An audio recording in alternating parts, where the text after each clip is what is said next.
Shalom, shalom, family. All praises to Yahweh Bahashem, Hamashiach Yahweh Shabbarakatha, Hallelujah. Yah'ki back at it again. To the media right at me, I got my elder, my brother. I'm brother Ariel Al Ben Israel. So look, man, he was just debating on what we gonna call this class. Obviously, we ain't came up with nothing, so we gonna keep it untitled until we upload it, because it's a lot of things we finna go over for real, and we finna talk about a story that's very, very, very, very popular amongst Israel, amongst the Christian church, amongst the Catholics, amongst everybody. But we finna actually look at it with a spiritual eye and get the mystical meaning of this story and what he was actually talking about in a spiritual sense. So it sounds cliche, but hear it out and really get in depth with these scriptures and get a full understanding of what you've been taught in Sunday school when you was a child. We're going to go over the story of David and Goliath and show what they represent, show how it's all a battle within, and show how to defeat, or how Dawada, or which is David, defeated this big old giant. Alright, so we're going to run through it.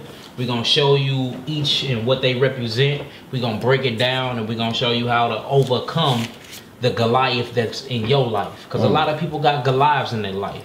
Whether it's fornication, whether it's just lust for women, whether it's stealing, whether it's lying, whether it's being deceitful, whether it's being slothful.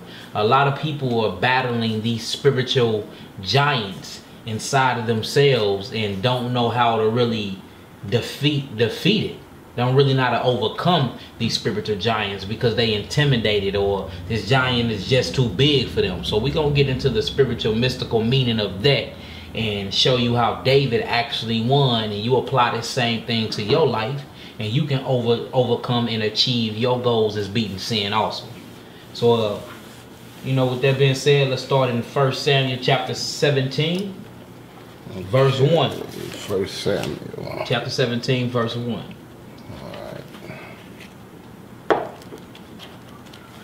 While you flipping, me and Maccabee and the elder really appreciate what y'all been doing for us, the donations, the comments, and just keeping up with us, sharing our pages, and just all the support y'all been doing for us, man. We greatly appreciate it. So Honor and Humility STL greatly appreciate y'all. Starting at 1, you say? Yeah, I'll start at 1. Okay. The book of 1 Samuel, chapter 17, verse 1.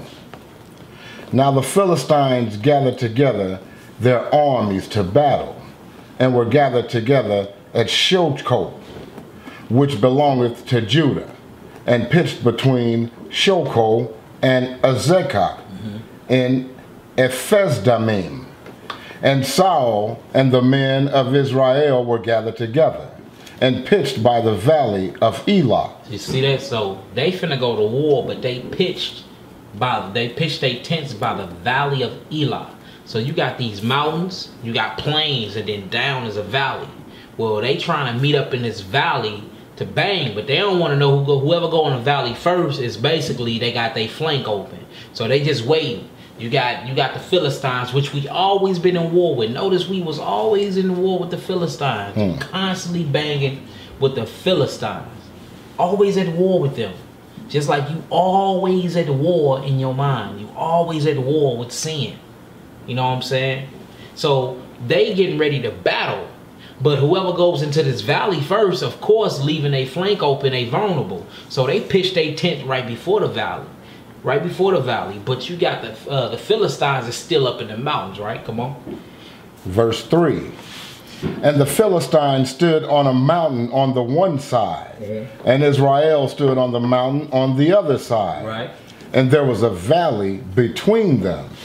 And there went out a champion out of the camp of the Philistines. You hear that? So they went out a champion. If you look up this word champion, it's just going to tell you ish. So it went out a man of the Philistines. But notice it gave this man a champion name. You know what a champion is? It's a winner. Somebody that defeats everything that he comes into. Been tried. Yeah, he's been tried. So these Philistines then tested this man. They called him a champion. So a man came out of the Philistines, come on, named Goliath of Gath, whose height was 6 cubits and a span. And he had an helmet of brass upon his head. And he was armed with a coat of mail. And the weight of the coat was 5,000 shekels of brass. You see that? So he's this big old guy. He's armored up. He's a champion. But he's fighting for this wicked people called the Philistines. Remember, in your headset, the Philistines is sin, right? Israel is the actual righteousness. So when you think Israel, think about overcoming your flesh. Think about going to the kingdom, striving for your best. But when you think about Philistine, keep sin on your mind. Because remember, this is a heathen nation that stayed trying to put down Israel. So we see that the devil have his own armor. He have his own battle array. He have his own battle attire. Huh? Come on. Verse 6. And he had greaves of brass upon his legs, and a target of brass between his shoulders. So his flank ain't open. Huh? So when the devil come prepared, he come prepared. Seeking, like he's like a lion. Searching the earth, seeking whoever he may devour. So he come prepared. So you need to be prepared, because remember, Satan always coming for war. He's always coming to take your salvation. He's always coming to get you to blaspheme against the Holy Ruach, to get your ticket in the lake of fire. So you have to be prepared, right? Because remember, Philistine is sin. Israel is righteous thinking, Christ consciousness. Come on. Verse 7. And the staff of his spear was like a weaver's beam, and his spear's head weighed 600 shekels of iron, and one bearing a shield went before him. And he stood and cried unto the armies of Israel, and said unto them, Why are ye come out to set up your battle array? Wait, let me get that 8 again. Come on. And he stood and cried unto the armies of Israel, and said unto them, Why are ye come out to set your battle in array? You hear that? It says, look, why y'all come out? You finna set your battle, meaning you finna take position on us? Now look, check this out. They call him a champion. He's armored from head to toe. He's about 9 feet tall, big as hell. Huh? He got a gavel in one hand, sword in the other. And he ready to kill some Israelites. He ready to come take your salvation. Because remember, this is the mystical meaning of this story. So we got sin that's invading your mind. And this sin is coming prepped and prepared. So you bet not be weak-minded. And he calling you out. He like, look, every lust that you think about, here, come take it. All these women that you think about, here they go. Butt naked, ready for you. Huh? Even the towel when you done. That car you want. And that money that was left in that wallet here is sitting right there. Come take it. But it's up to you to actually be prepared for this battle. Come on. And he stood and cried unto the armies of Israel, and said unto them, Why are ye come out to set your battle in array? Am not I a Philistine? You hear that? So look, am not I a Philistine? This heathen got confidence. So sin have confidence. Satan have confidence because he know he's coming for your lust. He know he's coming for your weaker points. That's why you got to be fully armored in your battle. In your battle of pearl. But look, Satan don't care. So he's like, look, am not I'm a Philistine? Like he's the ish or something. Right? Negro, you sin. Huh? We supposed to hate sin. But he's confident in his wickedness. Come on. And ye servants to Saul? You heard that? And notice what he said. He said, Am I not a Philistine and ye servants to Saul? He's talking to Israelites. What do you mean servants to Saul? I am an Israelite. I am a servant to the Most High. So he's totally going and leaving Elohim and leaving Yahweh, which is the God of Abraham, Isaac, and Jacob, totally out of the picture. He's not even mentioning your God. Sin is not even bringing up your God because he's trying to defeat you. Last thing he need on your mind is you to be thinking about your God. So he come and is confident. He come in and he tried to embarrass you. He tried to belittle you. And he tried to make you feel like you need him for you can turn yourself over to this wicked lust. Turn yourself over to the wiles of the world. Huh? For you can be unprepared for the battle. Come on. choose you a man for you, and let him come down to me. You heard it? Look, this is how confident this heathen is. This is how confident and cocky sin is. It says, you know what? Choose a member on your body. Remember, we thinking mystical. Choose a member on your body. Choose one of these people that's a part of your army. Anybody. Have them meet me in the valley. It's called a one-man's war. Because remember, they both sitting on mountaintops. And whoever go in this valley first, they going to end up killing because they flank open. Y'all watch 300. Y'all know how they go. So what they used to do is they used to call a one-man battle. Which is they pick one from each side and they go into the bottom of the valley and they bang it out. And that's how they settle their differences, right? So, hey, he come up, he like, look, pick one of you Israelites. Any one of you so-called righteous cats. Huh? Come bang with sin. Let's see who wins. Let's see if you out here faking or not. Let's see if you prepared to bang against Satan. Come bang with me. I'm a Philistine. An uncircumcised heathen. Huh? Sin of all sin. Come on. Verse 9. If he be able to fight with me and kill me, then will we be your servants. But if I prevail against him and kill him, then shall ye be our servants and serve us. You heard that? So he's like, look, if y'all win, I will yield my members to you. But if we win, you got to yield your members to sin, to the Palestine. You got to be our servants. So look, let's go to Romans. We're going to hold this. We're going to keep going back and forth. Let's go to Romans. Romans 6, 16 through 20. Let's see what the scriptures say about that. About yielding your members to sin. Huh? About letting sin control you and control your members and reign in your thoughts. This is the holy oracles. Elohim supposed to be up in here, not no sin. I heard that. Let's get it done. So that's what you meant. The 9 and okay, 1 and 6. Yeah, I just put it together a little differently today. And remember this, right now this is no title. Just because we talking about a couple things here.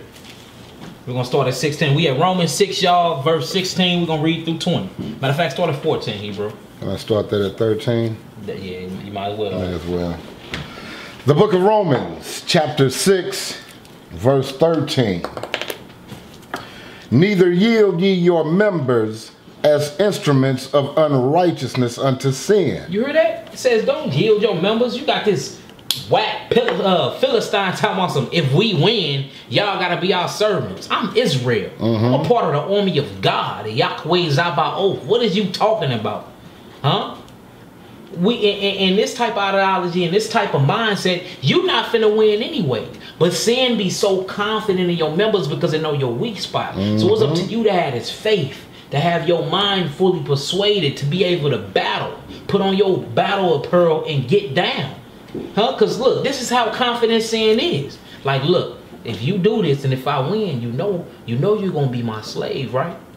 But we just reading in Romans 6 verse 13, neither yield ye your members as instruments of unrighteousness. Remember, this is an uncircumcised heathen. Huh? He don't even have the circumcision. Meaning he's what? Dirty, dusty, a bum, weak, a sinner. Come on. But yield yourselves unto Yah. You hear that? So that's what we supposed to be yielding our members to. We don't yield our members to sin, to no Palestine. What is their names? Palestinian. You know what I'm saying? We don't yield our members to sinners. We don't yield our members to sin. We don't let sin invade us like that at all. Now remember, this is a giant. Huh? His name is Goliath. So whenever you think about the Philistines, and whenever you think about Goliath, just think about sin. I said Palestinians. Yeah. I know they're going to be mad. Yeah, you know. But whenever you think about the Philistines and whenever you think about Goliath, just think about sin, because that is what this is representing in the mystical meaning of what we talking about here. Come on, you bro. As those that are alive from the dead, and your members as instruments of righteousness unto Yah. For sin shall not have dominion over you. You hear that? So these Philistines, this Goliath, this sin that he represented, it should not have dominion over you. So when he asks you that question, he try to make a bargain with you like that, like the devil try to do all the time. It's a not no, but hell no. do you mean if you win that I gotta serve you? You ain't winning, for one. And for two, even if I do take an L on this one, I'm not losing the war. I might lose the fight, but I'm not losing the war. I'm not losing the battle. You get what I'm saying? So it takes us to be champions in our own heart, to be ready and be prepared for this war, for this fight against the wicked one, against sin, and against these giants that's in your life. And like I said before, Goliath can be fornication. Goliath can be wicked lust. Goliath can be stealing, adultery. It could be having other gods. This folly day thing that y'all heard in the background. We hearing all kinds of firecrackers pop off right now. Sound like bombs. Sound like bombs out here in St. Louis in the STL. So like these giants can be just simple things like that, but it's big to you, big inside your life, because everybody else have their own trial and tribulation that they going through. Everybody, all of Israel, all of humanity, to be honest with you. You know what I'm saying? So your Goliath is your own Goliath. My Goliath is my own Goliath. Elder Goliath is his own Goliath. But when Goliath come to you with his battle, he's tested, he's proved, he got all his armor on. He got the whole Philistines behind him, ready to bang and take out Israel, which is the chosen people of God. He ready to come take your salvation, and he gives you an option of either whoop me and we be your slaves, or we whoop you and you be a slave to me. And I'm saying, no, it ain't happening like that. So that's the mindset that we supposed to be in. This means you're fully persuaded and you ready for what? For war, that's for right. battle. Come on, you bro. Verse 14. For sin shall not have dominion over you. Yeah. For ye are not under the law, but under grace. Come on. What then? Shall we sin because we're not under the law, but under grace? What it say? Yah forbid. God forbid. Because the only reason why we under grace is because we have a faith of Mashiach Yahushua. He is the law manifested in flesh. So we still keeping the law, but how is you dictated by a law when you already keeping it? Obviously it don't apply to me if I'm keeping it, right? Come on. Verse 16. Know ye not that to whom ye yield yourselves servants to obey, his servants ye are to whom ye obey? You hear that? So look, whoever you yield your servants to, your members to, that's who you obey. So you telling me you an Israelite and you obey a Philistine named Goliath, which represents sin in a spiritual sense?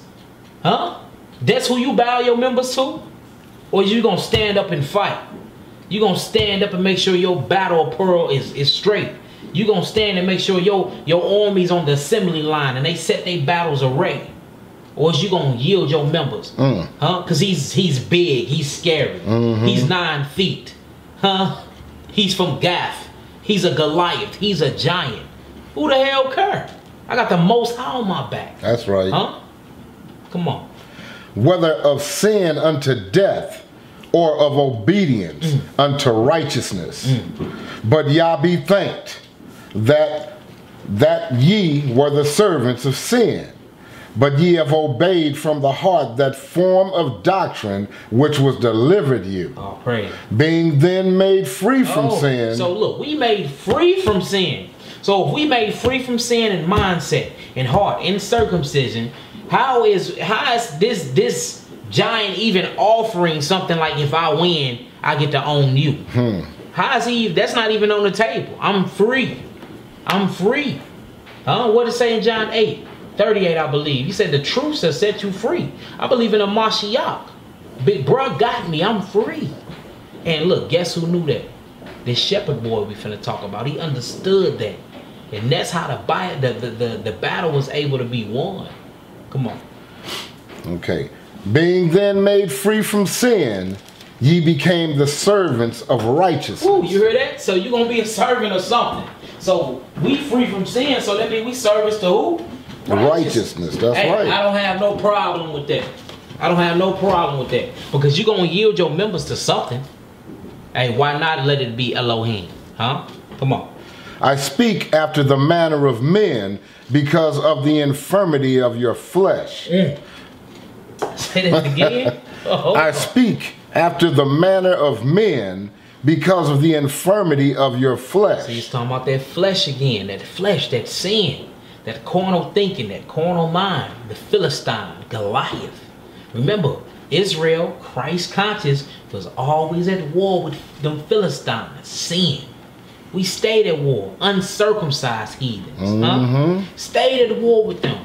When you really start getting in the Bible, you really start getting in the mentals. You really start getting to the psychology of this thing, and it's mind blowing. Mind blowing. Come on, Hebrew.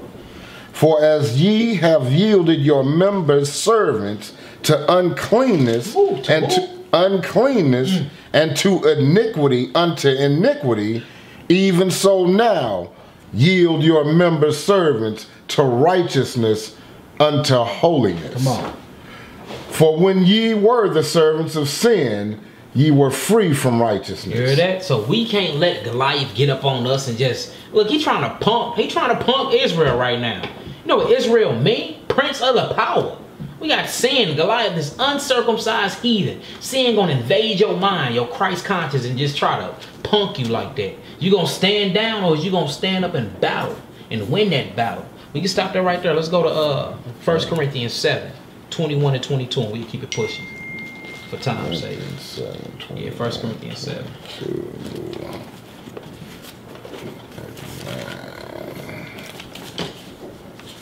Let's get her done. 1 Corinthians 7. Yeah. 21 and 22. Yes, sir. Yeah, right now this is no title. We probably come up with something as we going. Yeah, 1 Corinthians 7 and 21, 22, my brother. We're in the book of 1 Corinthians, chapter 7, verse 21. Art thou called, being a servant? Care not for it, but if thou mayest be made free, use it rather.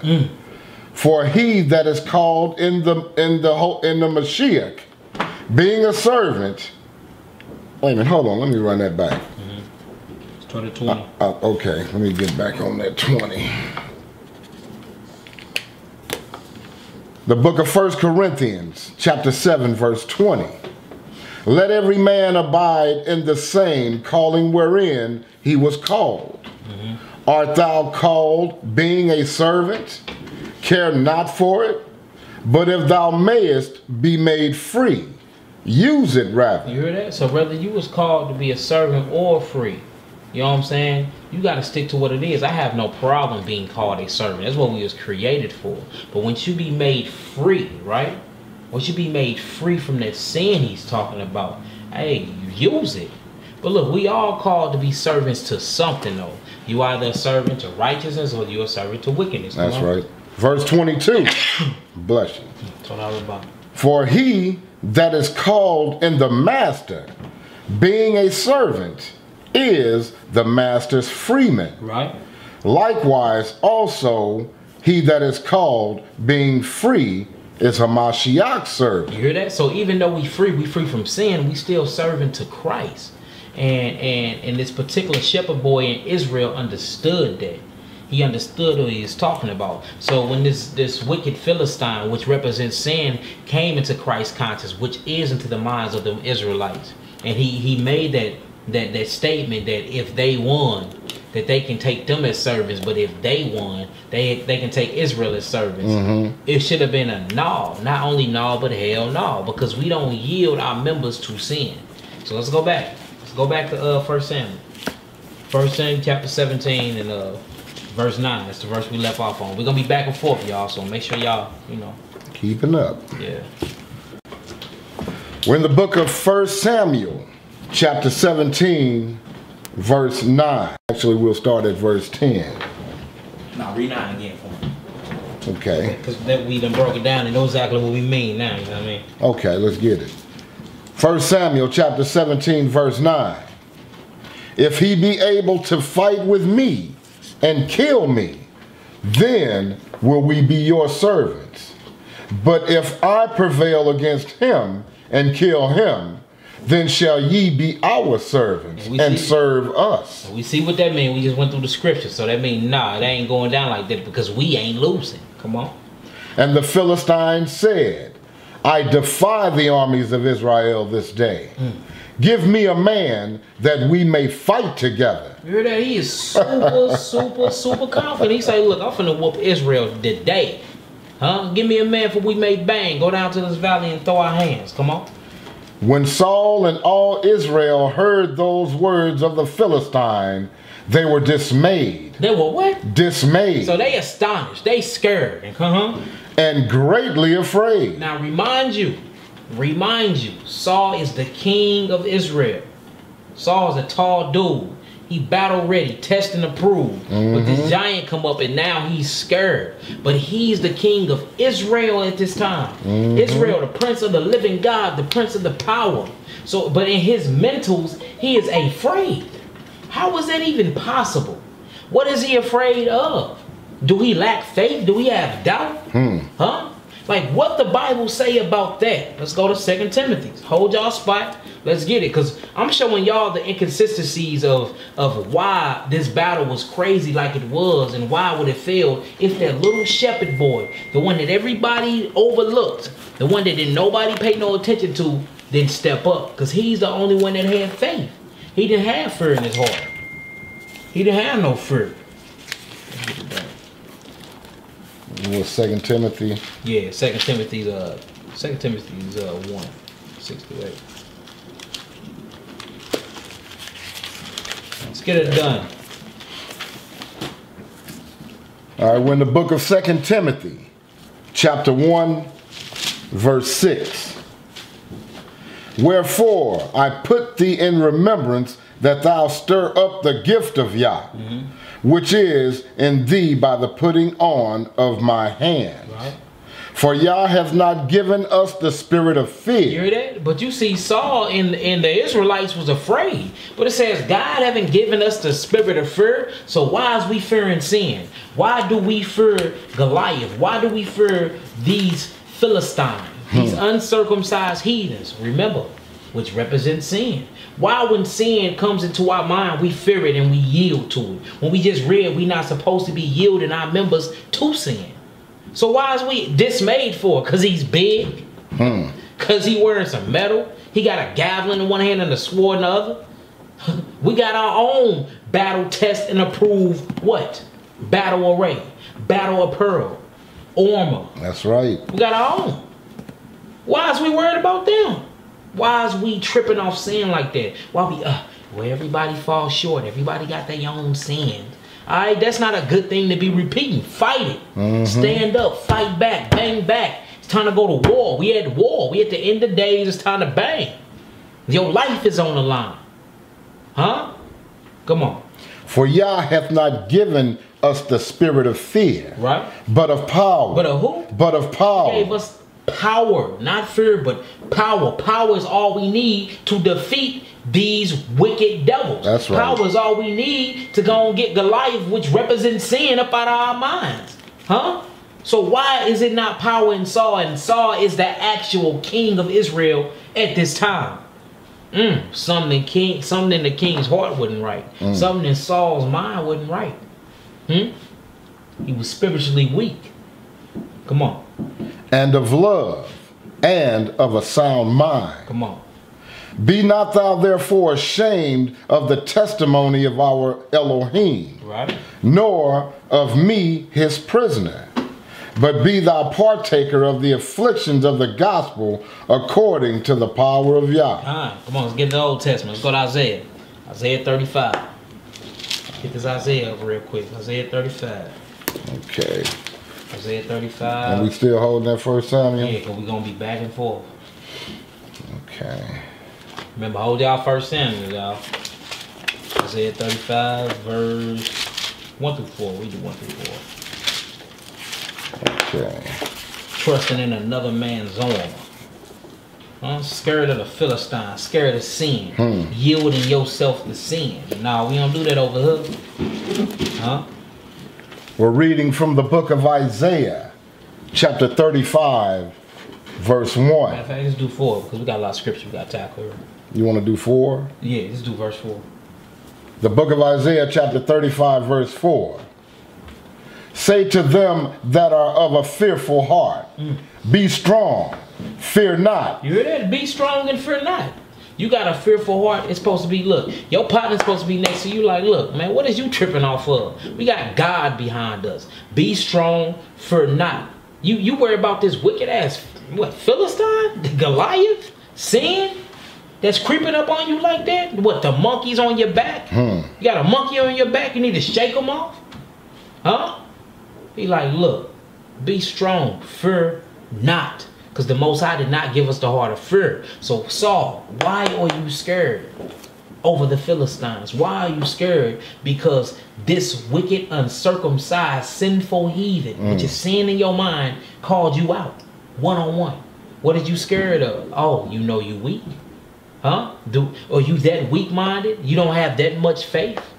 Huh? You haven't been testing your own armor? You haven't been exercising your sword? You don't know how to fight back?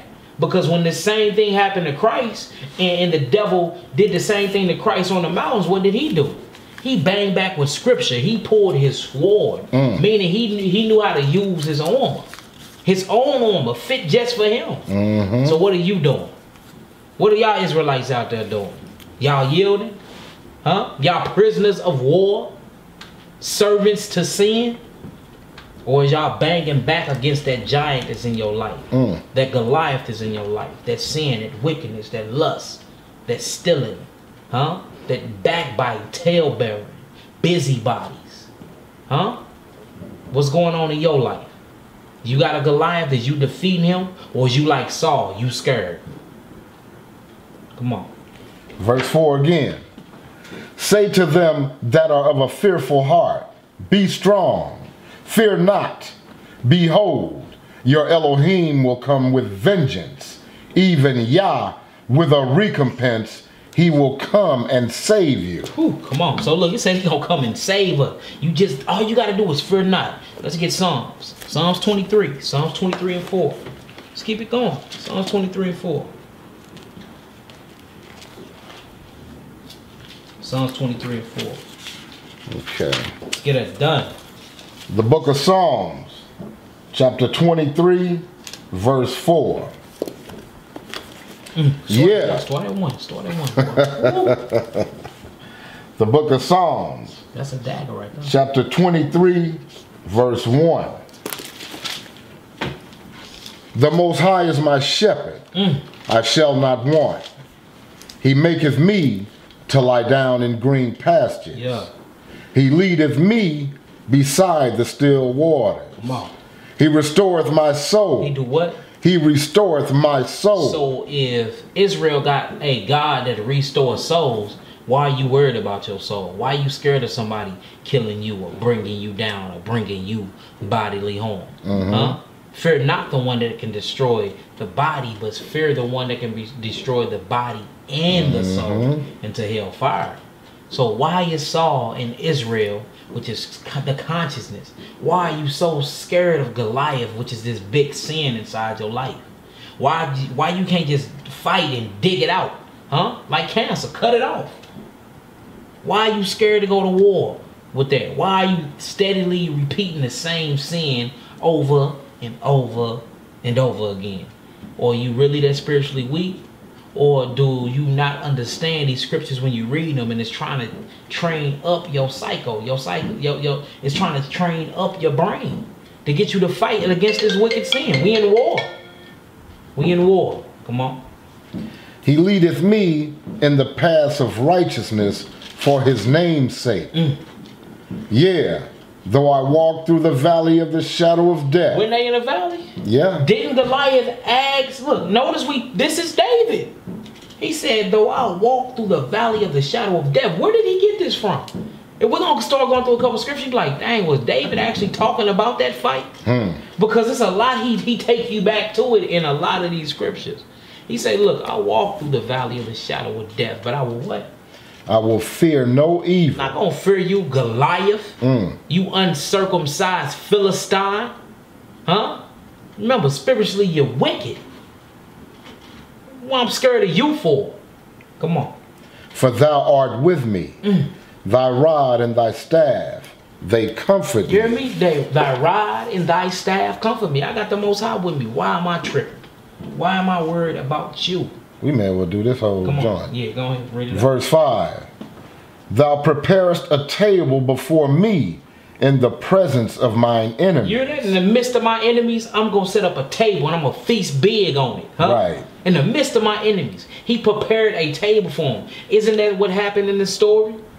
But what led up to that happening? You have to have faith. You can't be scared. You have to stand up. You got to use your own armor. Mm-hmm. You got to know that you are part of God's army. And you can't take no type of slack from a wicked one. Right. Huh?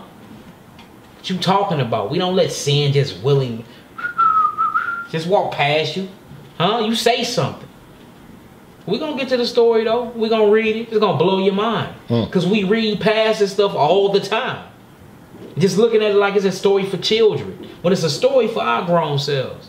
To prepare our brains. To go out into this world and to be superior of this demonic bull crap. Right. Huh? Go ahead. Thou anointest my head with oil. My cup runneth over. Surely goodness and mercy shall follow me all the days of my life.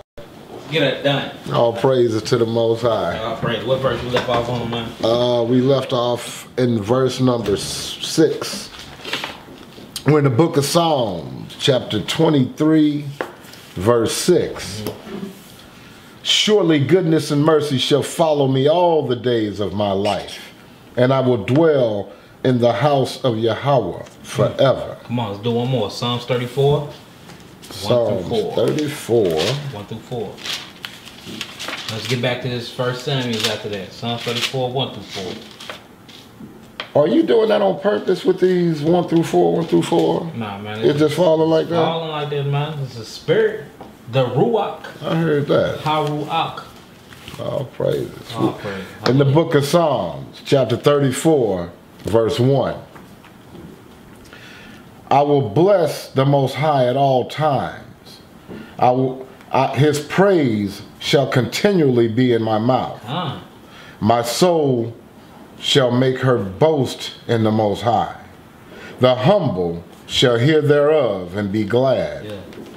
O magnify Yahweh with me, and let us exalt his name together. You hear that? And that's how it was supposed to be when he was tarnishing the Israelites like that. Instead of Saul being scared and the Israelites being scared, they should have been magnifying the name of the Most High, but they wasn't doing that. Why? Why? They was lacking faith. They was lacking substance. They was lacking this spiritual zeal and this spiritual honor that soldiers need. But somebody, that shepherd boy gonna come with it, boy. Come on. Verse 4. I sought the Most High, and he heard me, and delivered me from all my fears. You hear that? He said he sought the Most High, and the Most High delivered him from all his fears. Yeah. So all we got to do is seek Yahweh, and Yahweh will deliver us from these fears. And he'll approve us, and he'll lift us up over these sins. And we'll be able to overcome, and we'll be able to get our slingshot and our rock and knock out this big old sin called Goliath in our lives. Right. Huh? But all we got to do is have faith, stand up, don't be afraid, have the power, and fight. We not fighting. We are willingly yielding our, well, I ain't gonna say we, because I don't want to count myself a part of that. Exactly. People are willfully yielding their members to sin. Huh? Willfully. Nah, don't work like that. Don't work like that. Let's get back to the first Samuel. Get back to first Samuel. Who is it? Let's get back to first Samuel.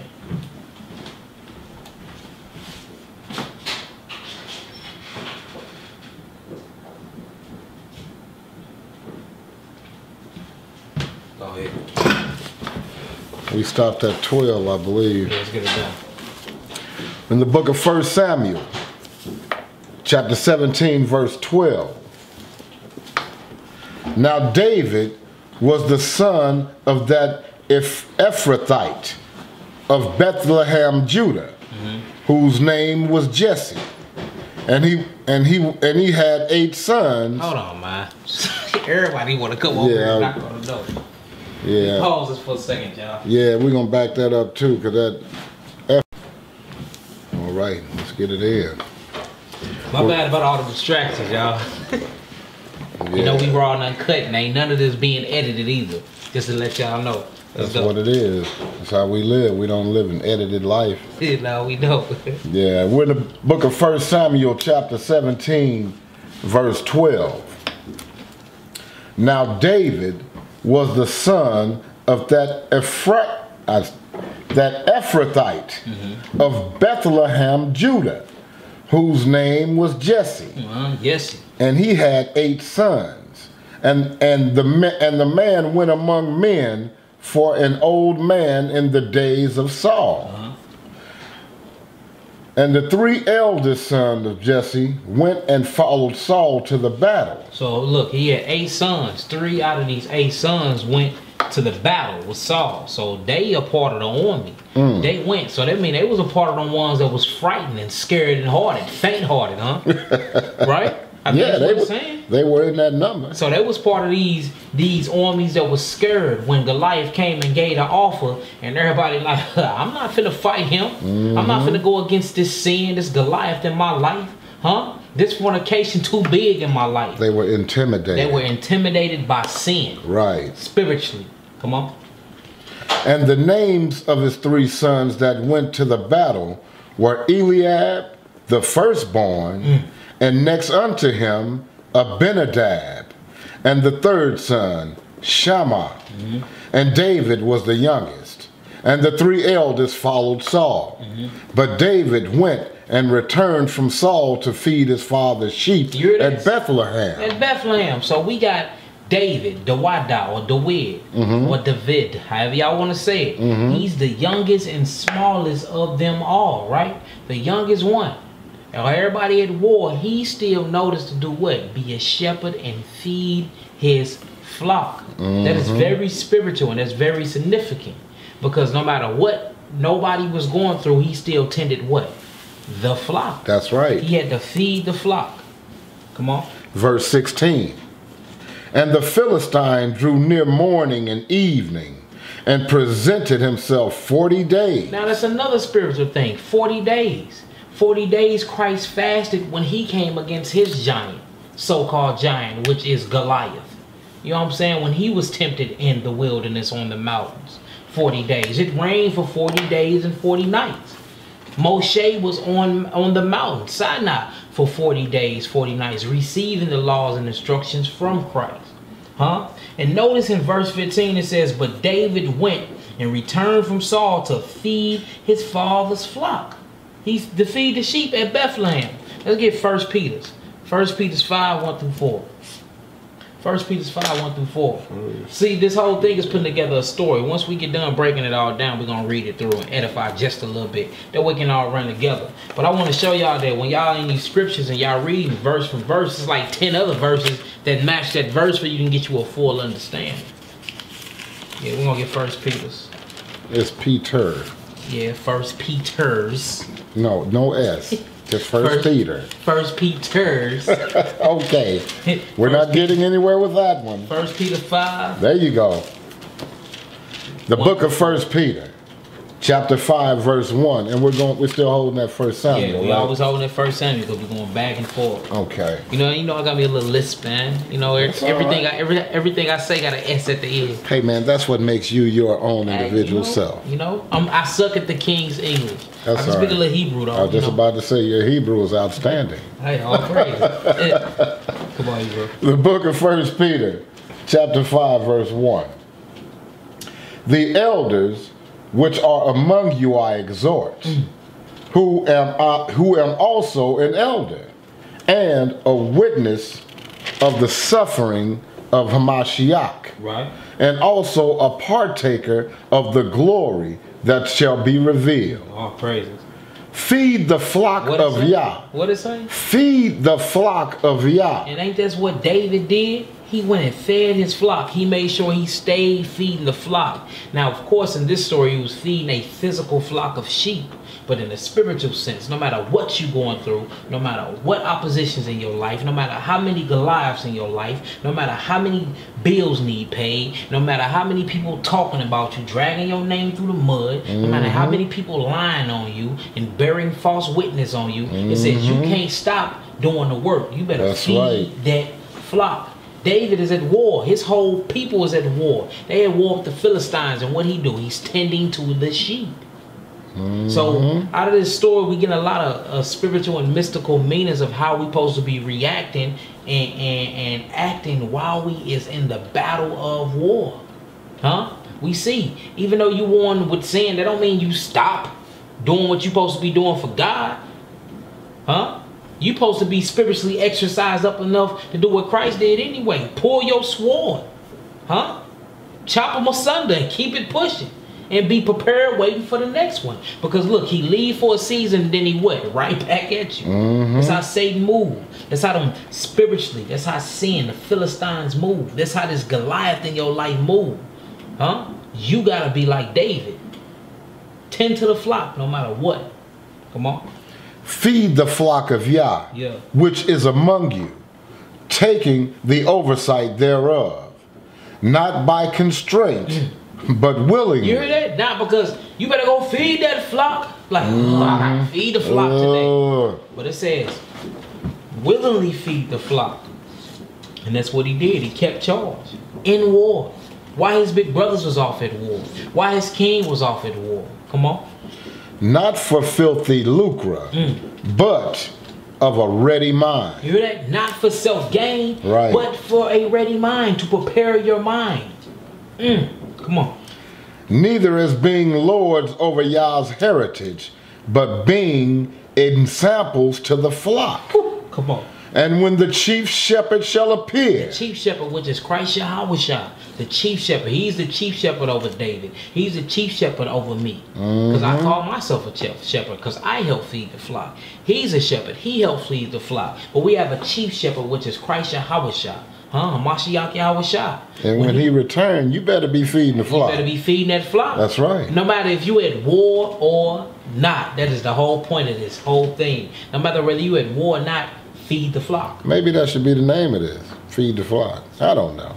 We'll figure it out. Come on. Verse 4 again. And when the chief shepherd shall appear, ye shall receive a crown of glory that fadeth not away. That fadeth not away. We leave it off right there. Y'all like that? Yeah, like man. That right there. And then for just for time's sake, we got one that's Acts 20 and 28. Write that down, y'all. Read that. It's another precept. Acts 20 and 28. Let's get back to this 1 Samuel 17 and keep it pushing. But see, that's what we always talking about anyway, man, because no man knows the time nor the place. And when the Messiah returned, you're supposed to be found doing this work. Yeah, doing his work. Always got to be feeding the flock, man, getting it in. And look, not only doing the work, Elder, but doing the work and making sure you winning the battles. Right. Like, look, if you got, if your, what they call them, boxing cards, the score charts. Yeah, yeah, if your score charts is, you 0-20. Right. So it's a problem. Straight up. Like, if you 0-20 out here with sin, it's a problem. Like, how in the hell is sin beating your ass like that? Especially the same sin. You know what I'm saying? It's time for you to spiritually exercise your mind. Make sure you getting Goliath about your life and preparing for Goliath. But then you know he's what? He's not going nowhere. Sin is not going anywhere. I gotta get with that too, though, man. If you 0-20, that at least show that you fighting sin. You're not giving in to sin, that you're not a punk to sin, and this might be your lucky fight. Right. Now you might have your loins girded up right, and then you can actually defeat sin, but you telling sin, I ain't scared of you. So you say, long as you ain't 0-0. Right. So long as you ain't just, long as you ain't over there talking about, no, man, I'm scared of sin. That's too big for me to challenge. You got the Lord on your side, man. I mean, you can't be afraid of anything that comes at you in this life, because the Most High is on our side. He got us, man. I mean, we go through so much always, and then we think, oh man, it's just on me, man. It all come down on me, man, and I can't deal with this, man. But you're not dealing with it by yourself, man. All you got to do is bend them knees, man, and pray to the Most High in all sincerity, and He'll be there for you. So I mean, 0-20, at least let me know you ain't no punk. You got the ring. Right. You ain't calling in sick. I like that, Elder. Yeah. Very, very, very good analogy on that. I like That's your what's perspective up. on that. All praises. Let's get her done. We're in the book. I didn't even go to Acts, boy. No, we ain't gonna go to Acts. Look, for time's sake, write down Acts 20 and 28, y'all. It's just a precept to what we was talking about in that 1 Samuel chapter 17, verse 15. Acts 20 and 28 is a precept to that, y'all. Okay, so we were back at 17 and 17. Yeah, 15. 15 again, let's keep it pushing. The book of 1 Samuel, chapter 17, verse 15. Yeah. But David went and returned from Saul to feed his father's sheep at Bethlehem. And the Philistine drew near morning and evening and presented himself 40 days.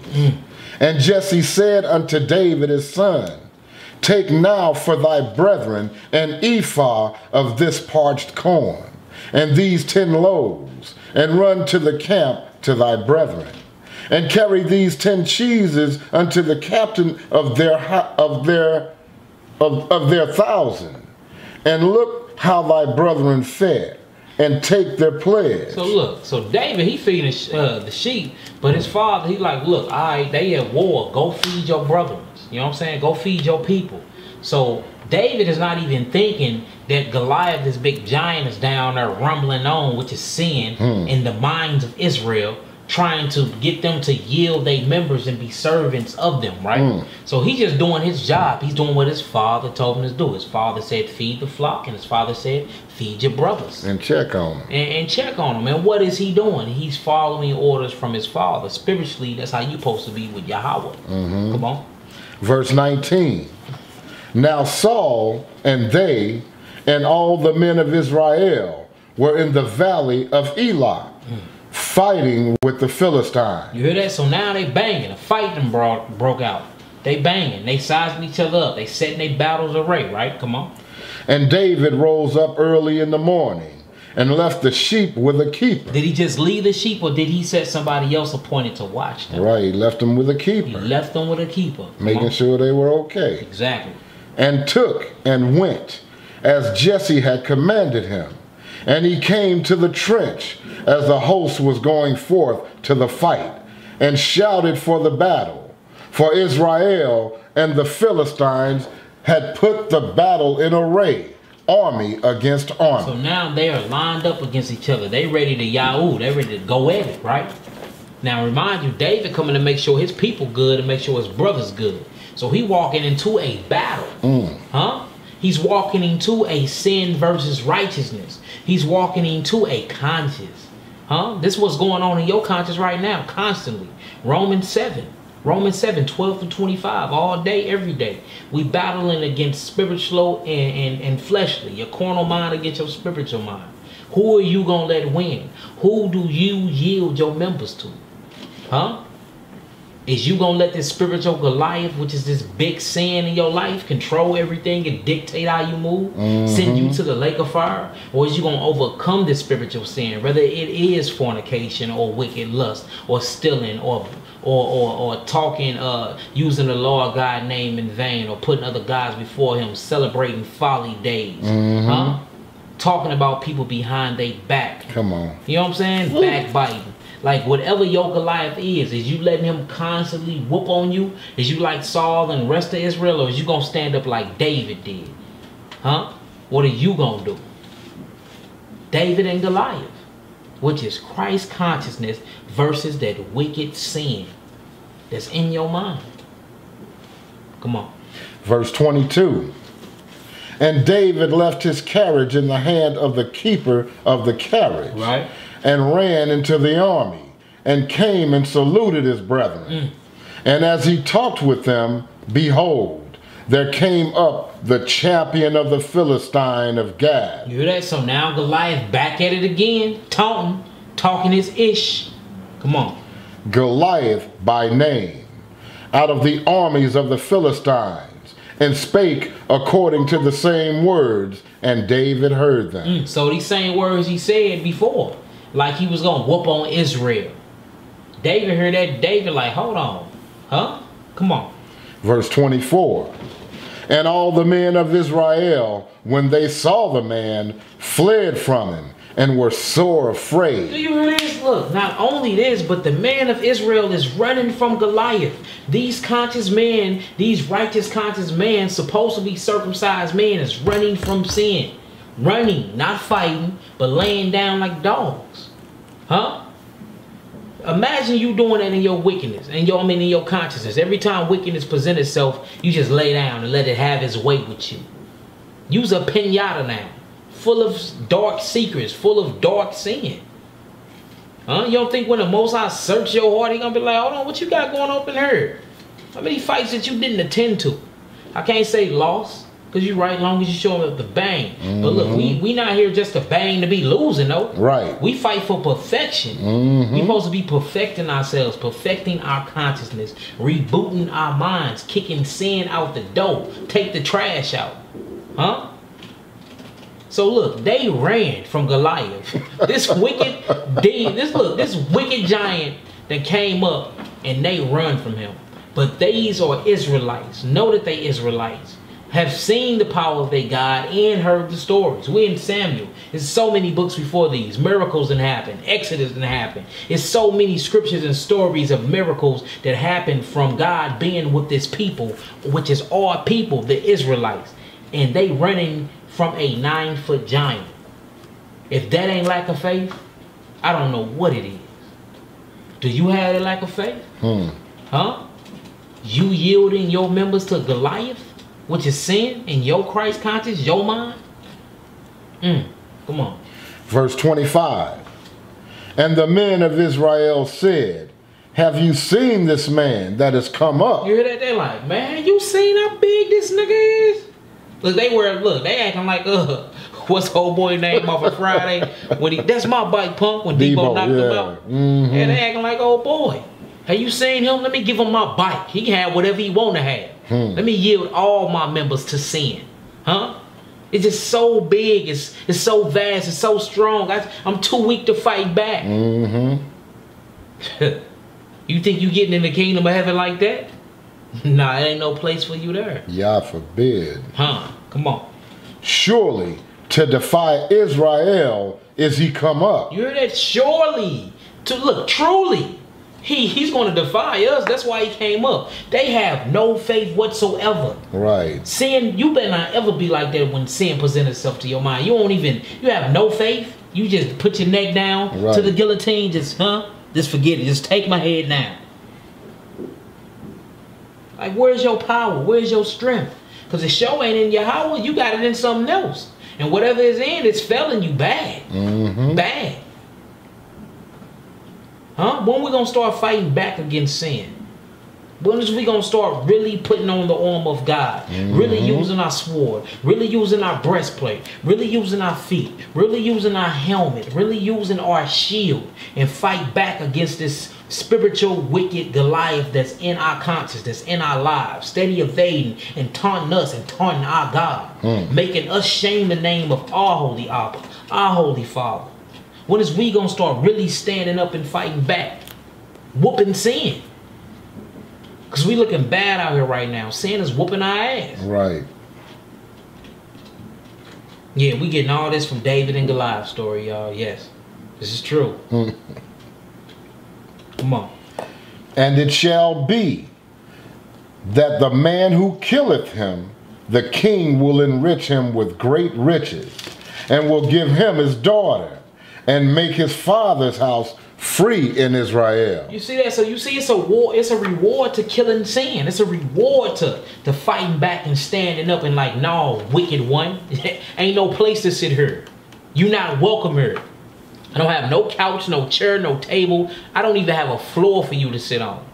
The hell out my house. Right? So it's good to fight back and to overcome sin. Because remember, the Philistines, Goliath, spiritually, metaphysically, he's the sin that's in your life. So it's good. It's a reward. So let's talk about it. Let's go to James. James 4. James 4, 10 through 12. Okay.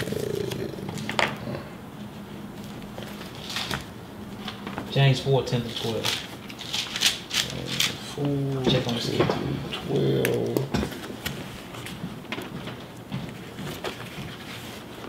Let me hold.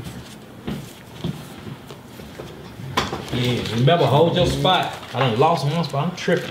Yeah, we in 1 Samuel 17. Yeah, I'm here. Hold y'all spot, y'all. We back and forth. We'll see what the reward is for standing up and defeating and overcoming temptation, that wicked one. Let's get it done.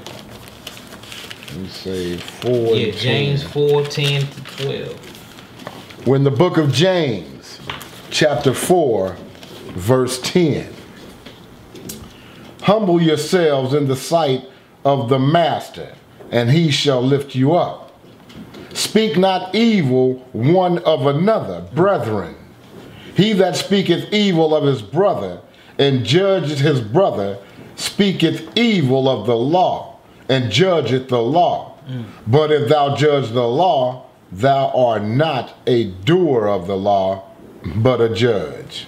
Come on. There is one lawgiver who is able to save and to destroy. Who art thou that judgest another? Go to now, ye that say, today or tomorrow we will go into such a city, and continue there a year, and buy and sell, and get gain. Whereas ye know not what shall be on the morrow. For what is your life? It is even a vapor that appeareth for a little time, and then vanisheth away. Come on. For that ye ought to say, if the master will, we shall live, and do this or that. Come on. But now ye rejoice in your boastings. All such rejoice is evil. You hear that? You rejoicing in your boasting, and you're not even doing nothing for the Most High. You setting your mind on what's tomorrow. You planning things like it's just this and that. You're not like David. David was just feeding the flock. He came to war listening, and now he's finna get the opportunity of his lifetime to actually bang for his father. Right? Come on. Therefore, to him that knoweth to do good, and doeth it not, to him it is sin. Come on. Keep reading because we was on the wrong one. Come on. Verse 5. Go to now, ye rich men, weep and howl for your miseries that shall come upon you. Your riches are corrupted, and your garments are moth-eaten. Your gold and silver is cankered, and the rust of them shall be a witness against you, and shall eat your flesh as it were fire. Jump to verse 10. Verse 10. Take, my brethren, the prophets, who have spoken in the name of the Most High, for an example of suffering, affliction, and of patience. Come on. Behold, we count them happy which endure. Yeah, we count them happy which endured. And why do we count them happy? Because they fought the good fight, they fought the battle, and at the end there is a reward for them. Come on. Ye have heard of the patience of Job, and have seen the end of the Most High, that the Most High is very pitiful and of tender mercy. But above all things, my brethren, swear not, neither by heaven, neither by the earth, neither by any other oath, but let your yea be your yea, and your nay, nay, lest ye fall into condemnation. No, that ain't there. Yeah, that's what's up. So we'll be reading from the book of 1 Corinthians, chapter 2, verse 8 and 9. Yeah, because we got to talk about this reward we get, that if we overcome sin, what comes from it. That's right. 1 Corinthians chapter 2, verse 8 and 9. Let's get it done. Which none of the princes of this world knew. Can we back that up? Yeah, back to it up 6. I'll say 5. Go to 5. Okay. Okay, let me 1 Corinthians chapter 2, verses 5 through 9. Yeah, let's get her done. That your faith should not stand in the wisdom of men, but in the power of Yah. You hear that? So yeah, you're that. not supposed to put your faith in the wisdom and understanding of man, but in the power of God. And we see that Saul and them don't have no power of God right now because their faith is not with God. Their faith is not with nothing, as we see so far. They scared. They running from Goliath, which is spiritual sin. They yielding themselves to this member, and they looking at him like, oh my God, look how big he is. Who cares how big he is, right? Come on. Verse 6. Howbeit, we speak wisdom among them that are perfect, yet not the wisdom of this world, Come on. nor of the princes of this world that come to naught. But we speak the wisdom of Yah in a mystery, even the hidden wisdom which Yah ordained before the world unto our glory, which none of the princes of this world knew. For had they known it, they would not have crucified the Most High of glory.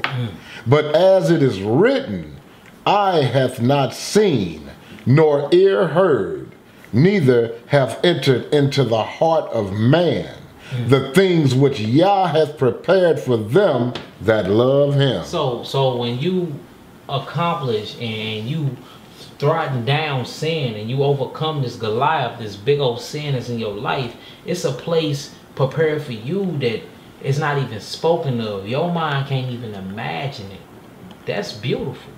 That's beautiful. This is the reward you get for accomplishing righteousness over sin, for not yielding your members to Goliath. Let's get Revelations. Revelations chapter 2, start at 25. Okay. The book of Revelations, chapter 2, verse 25. But that which ye have already, hold fast till I come. And he that overcometh and keepeth my works unto the end, to him will I give power over the nations. You hear that? So whoever overcometh and keepeth his work to the end, keepeth his works. You got to overcome sin, overcome Goliath that's in your life, stop this sinning, and keep the works. It says to him he'll give power over the nations. Saul and them ain't ready for that right now. And he's king. He's not even overcoming the sin. He's running from Goliath, which in the Philistines, which represents spiritual sin, because they are uncircumcised heathens. Uncircumcised heathens. Cursing the name of God, taunting the God of Israel. Come on. Verse 27. And he shall rule them with a rod of iron. As the vessels of a potter shall they be broken to shivers, even as I received of my Father. And I will give him the morning star. Not only that, you get the morning star. It's one of the brightest stars. Come on. He that hath an ear, let him hear what the Spirit saith unto the churches. So look, what is wrong about that reward? You get the kingdom, you get to rule nations. All you got to do is defeat sin. All you got to do is defeat this Goliath that's in your life. This big old giant sin that's stopping you from salvation. You gonna stand up and fight, or you gonna lay down like a dead dog? Let's get back to 1 Samuel. Get back to this 1 Samuel. Man, who wouldn't want that reward, man? Hey, a scary person, because you see Saul and them running, and you know what I'm saying? Saul straight said to you, look, you beat this cat, you get my daughter, right? You be rich, and you get to be in the crib, and then your father's house will be free. Man, come on, man. Who don't want that, man? At least for the fam. I lay down my life for my family, man. But they not willing to do this because they don't want to. This big old Goliath sin that's within themselves is, man, it's tarnishing them, it's wearing them down, it's too big, and usually it'd be an illusion anyway. Yeah. For real, it'd be an illusion. Then once you really do get over it, you be like, that would even hard. It's kind of like smoking cigarettes. It's not a 12-step program. It's not, I'm going to go from a pack today to 5 a day. No, stop smoking them, period. Same thing with sin. It's now I'm just gonna sin less of the day. I'm not gonna do fornication. I'm just gonna do fornup. You're like, what? Right, right. Makes no sense whatsoever. Sin is sin, no matter how big, no matter how great, no matter how small. Even a small sin is a Goliath. Even a small sin is a giant sin. And that's what I'm trying to get y'all to understand. Come on. We're in the book of 1 Samuel, chapter 17. We left off at verse 26. Yep. And David spake to the men that stood by him, saying, What shall be done to the man that killeth this Philistine, and taketh away the reproach from Israel? For who is this uncircumcised Philistine? You hear that? Notice, what did he call him? Uncircumcised. Ain't nobody talk about him but Right. David. Everybody else is scared. David like, look, who this uncircumcised, wicked ass heathen talking about our God like that? Who is this cat? That's how you supposed to be when sin enter your mind. Yeah. Soon as sin come in your mind, you be like, nigga, who is you in my territory? Why is you all in my mentals? Get up out of there. I ain't even invite you here. Why are you resting on my consciousness? To do what? Huh? I'm not finna yield my members to you. You are sin. We supposed to hate sin. We all buddy with sin. Right. I bet you wouldn't be buddy with Goliath. You probably be like Saul and the rest of the armies running. David probably looking at everybody like, what y'all got going on? Why are y'all afraid of sin? Afraid of Goliath? Because he's big? He's taller than you? He have a gavel and a sword? Huh? Like, what is the reason why you so afraid to stop sinning? Is it that your mind fully corrupted? Is you a reprobate? Huh? Like, start asking yourself these questions. Why are you not big and strong enough to defeat the very things that's plaguing you in your life and sending wild hairs up your ass? The very thing that got you uncomfortable to sleep at night. Huh? These secret sins that you need to deal with. But no, you too scared. You too weak to bang against them. That's a Goliath. What happened with David and Goliath though? Didn't Goliath get beat? Y'all know the story. It ain't no point. It ain't like I'm holding it from you. Mystery. This is a very, very, very popular story. We seen that he got slain, but how did he get slain? So obviously we need to be taking these same precautions and these same procedures and these same techniques David did and apply them to ourselves when it comes to this spiritual sin that we call Goliath, these giant sins that's keeping us from our salvation in our lives. Come on, bro. For who is this uncircumcised Philistine, that he should defy the armies of the living Elohim? Now peep that. Saul and them and Goliath, they both said, well, I am from the army of Philistine, and you are servants of Saul. But when David spoke, he said it was this uncircumcised heathen that's talking against the who? Armies of God. So David is even in a different psychological mindset. He's not even thinking on a physical level like Saul and the rest of Israel is. His mind is elevated. His conscience is rebooted, is rewired to something that's bigger and better than his own purpose. He's a part of something. He's a part of the sons of Elohim. He's directly connected themselves with the heavens. Notice he ain't say nothing fleshly, did he? Right. But Saul and them, they like, look, you servants of Saul. Am I not a Philistine? And you a servant of Saul? And that's David, all you are. David like, look, who is this uncircumcised heathen talking about the army of God? Huh? So to let you know that the first part of war is your mentals. The first part of coming into war is all psychological. It's how you gonna war in your mentals. You have to mentally defeat your component before you physically defeat your component. Opponent. And he understands that. David gets this because he's fully persuaded. He has faith. That's right. Come on. Verse 27. And the people answered him after this manner, saying, So shall it be done to the man that killeth him. And Eliab, his eldest brother, heard when he spake unto the men. And Eliab's anger was kindled against David. And he said, Why camest thou down hither? And with whom hast thou left those few sheep in the wilderness? You hear that? So his brother hating because his brother's scared of sin. Huh? He see David. Look, it's kind of like going to rehab. You see your best friend, he's overcoming. He done graduated. He's not smoking a pipe no more, but you still on it. Right. So you sure you don't want to hit this dog? Like a bad influence. Huh? Because your brother coming up. Maybe you need to be following his lead and asking him what God he was praying to and do what he need to do for you can shake the monkey off your back too. But you so busy being mad at him and trying to glory in his flesh because he's overcome his sin and you still dealing with your own Goliath. Huh? Your own sin in your life. Notice he said this uncircumcised heathen though. We got to talk about that. Let's hold right here. We're going to come back to this verse. But let's go to Acts 7. Acts 7, 50 to 51. Because we got to show, we understand that physically we have uncircumcised heathen out here, but a lot of that be talking about us too, Israel. Because that's how they acting right now. They acting uncircumcised because they're yielding their members to this sin called Goliath. Acts 7 and 50. Yes, sir.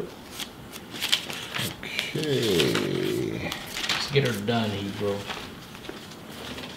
We're in the book of Acts, chapter 7, verse 50. Hath not my hands made all these things? Ye stiff-necked and uncircumcised in heart and ears, ye do always resist the Holy Ghost, as your fathers did, so do ye. Now, who is he talking to? Is he talking to these actually uncircumcised heathens, or is he talking to Israel? Huh? So if you're a part of Israel, you got the blood of Israel in you, but you running from a uncircumcised heathen, what do that make you? Oh, uncircumcised. Because you are willfully yielding your members to an uncircumcised heathen. Now you are uncircumcised heathen in mindset. You are wicked in the mindset because you are too busy fascinated with your sins. You partake in sin. Huh? That's why you running from Goliath. Come on. Verse 52. Which of the prophets have not your fathers persecuted? You hear that? So it got to be talking about Israel. Because Israel persecuted all their prophets.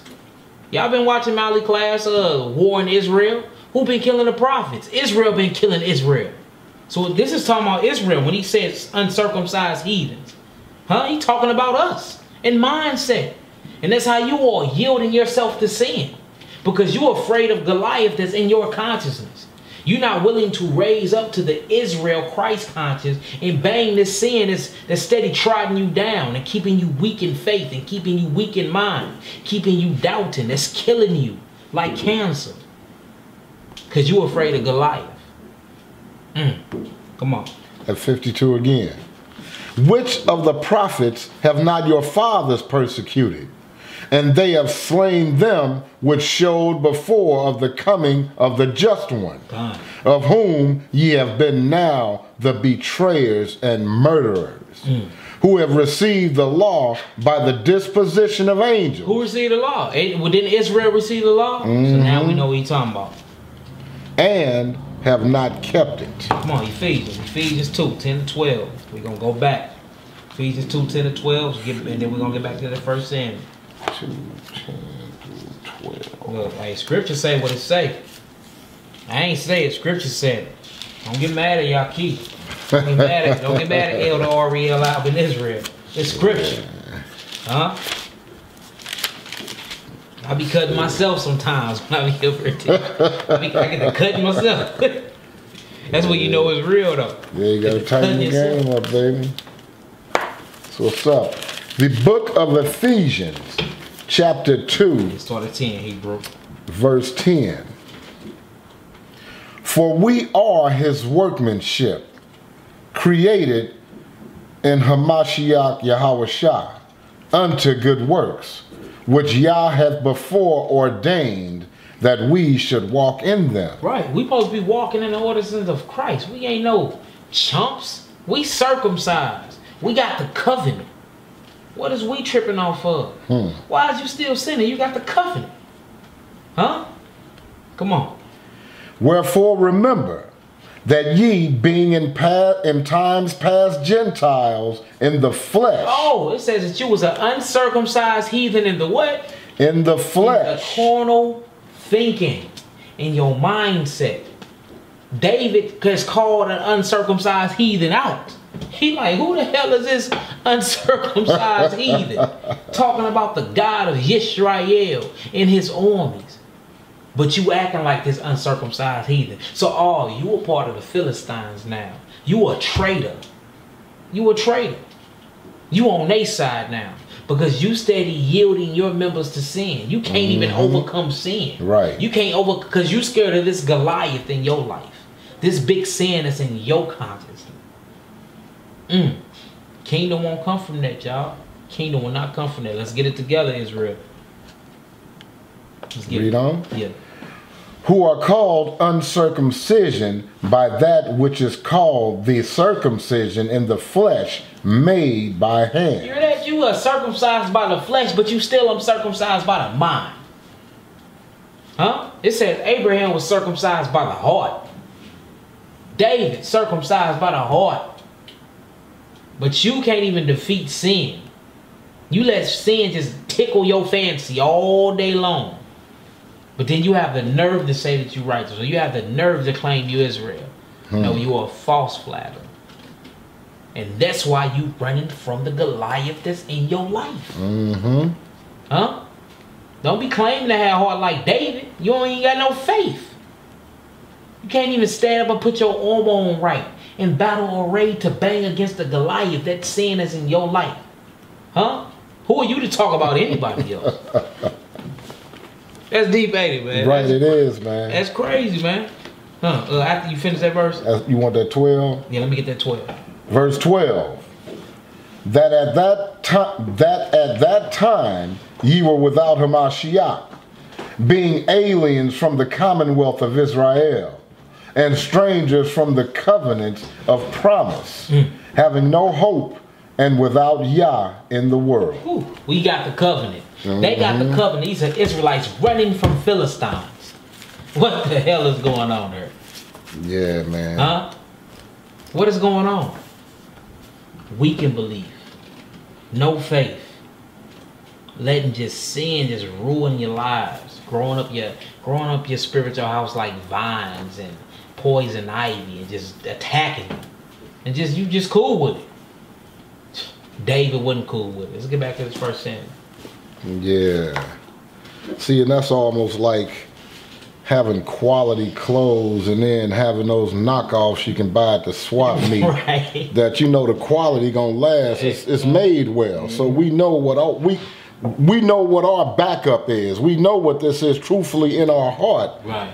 But nigga, you a knockoff. Yeah, you's a knockoff. Right. You wavering in your faith. Yeah, that's a lot. You're fake out here. You're out here faking. Exactly. So I mean, you all front and no back.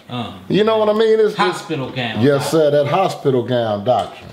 Your ass is out. Yeah, and that's not cool. We don't get down like that. You better not come around me with your ass hanging out. Nah. Please. It's gonna be a problem. Oh no. Huh? Ain't nobody got no lotion. You know what I mean? Come on, bro. So we left off on 28 mid through, but I started back at the top on 28. All right, that's cool. The book of 1 Samuel chapter 17 verse 28. And Eliab, his eldest brother, heard when he spake unto the men. Hold on real quick. Before that, for this same verse, for verse 26, we didn't read Proverbs 8 and 13. Write that down, y'all. And Proverbs 5, 1 through 5. Write that down. These are very good scriptures to add on to. Very good precepts. Proverbs. Yeah, Proverbs 8 and 13. And Proverbs 5, 1 through 5. 5, 1 through 5. Okay, you just want me to kick it back from that 28? Yeah. Okay. And Eliab, his eldest brother, heard when he spake unto the men. And Eliab's anger was kindled against David. And he said, Why camest thou down hither? And with whom hast thou left those few sheep in the wilderness? I know thy pride and the naughtiness of thine heart. You hear that? So he's straight like casting... He's bearing false witness on David, man. He's bearing false witness because he's talking about himself. He said, I know thy pride and naughtiness of thy heart. Negro, you talking about yourself. Right. You talking about them secret sins and them Goliaths that's inside yourself. That's why you running from Goliath. Because you talking about you. You see this young boy that got more heart than you and more faith than you, and it pisses you off. Right. So you have nothing else to do but to throw shade. Right. Come on. For thou art come down that thou mightest see the battle. And David said, what have I now done? He's like, look, what have I now done? Meaning that this cat been on David's back. Right. He's like, look, big bro, what have I done again, man? Always Why you something. picking on me? Pick on yourself. Point the finger at yourself. Oh, you can't because you too busy ducking and hiding from Goliath in your life. Makes sense. Come on, you bro. Is there not a cause? And he turned from him toward another, and spake after the same manner. And the people answered him again after the former manner. And when the words were heard which David spake, they rehearsed them before Saul, and he sent for him. And David said to Saul, let no man's heart fail because of him. Thy servant will go and fight with this Philistine. You hear that? You hear that? Everybody's running. Everybody is running from sin. Everybody is letting Goliath, this mental sin, get them. David like, look, man, quit letting your heart faint, man. What is you scared of? And these are big, strong soldiers. These are big, strong soldiers. David is a little boy. Right. Y'all don't even know. Do y'all notice at this time David is a little boy? Come on, man. Let's go to 1 Thessalonians. Hold your spots. 1 Thessalonians 5:14. Because David said, don't let your hearts fail. So why do y'all have failing hearts? Let's get to it. 1 Thessalonians. 1 Thessalonians. You say 1 Thessalonians 5? Yeah.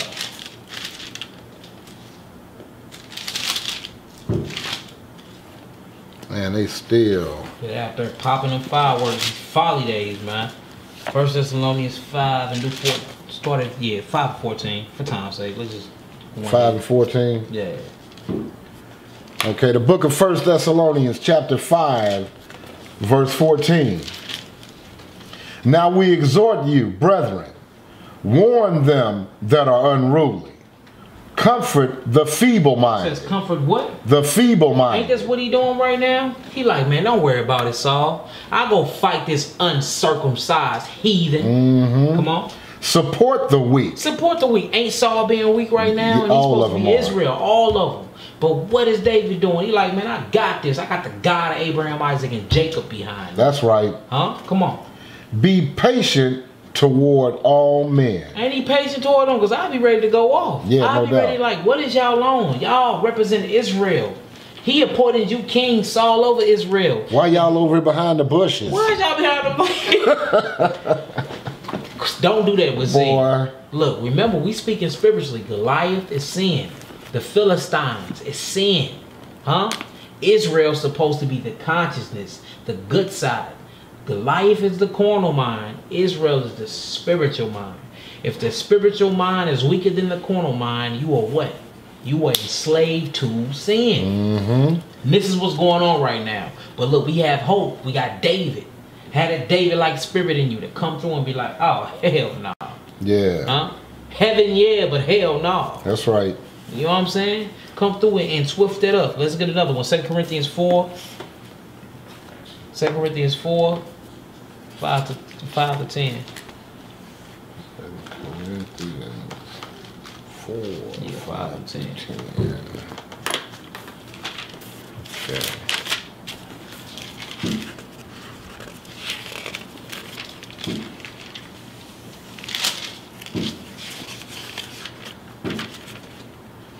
Okay, the book of 2 Corinthians, chapter 4, verse 5.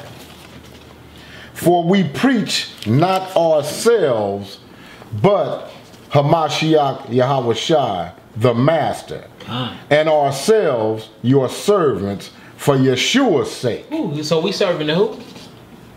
We serving to The Master. Yeah, we not Hamashiach. we not servants to Goliath, is we? Oh no, never Not at all. that. We not servants to sin, is we? No, we not. Come on. Verse 6. For Yah, who commanded the light to shine out of darkness. Hey, isn't that what David is doing right now? You see these people in a dark place. They scared, probably pissing on themselves. Come on now. Huh? But look, David, he like, look, I'm a young gun out here. They got me messed up. Matter of fact, no, he's being so unselfish. He's being so selfless. He like, they got God messed up. Huh? And that's how you supposed to be when sin presents itself in your head. Like, Negro, you got my father messed up. Come on. Have shined in our hearts to give the light of the knowledge of the glory of Yah in the face of Yeshua HaMashiach.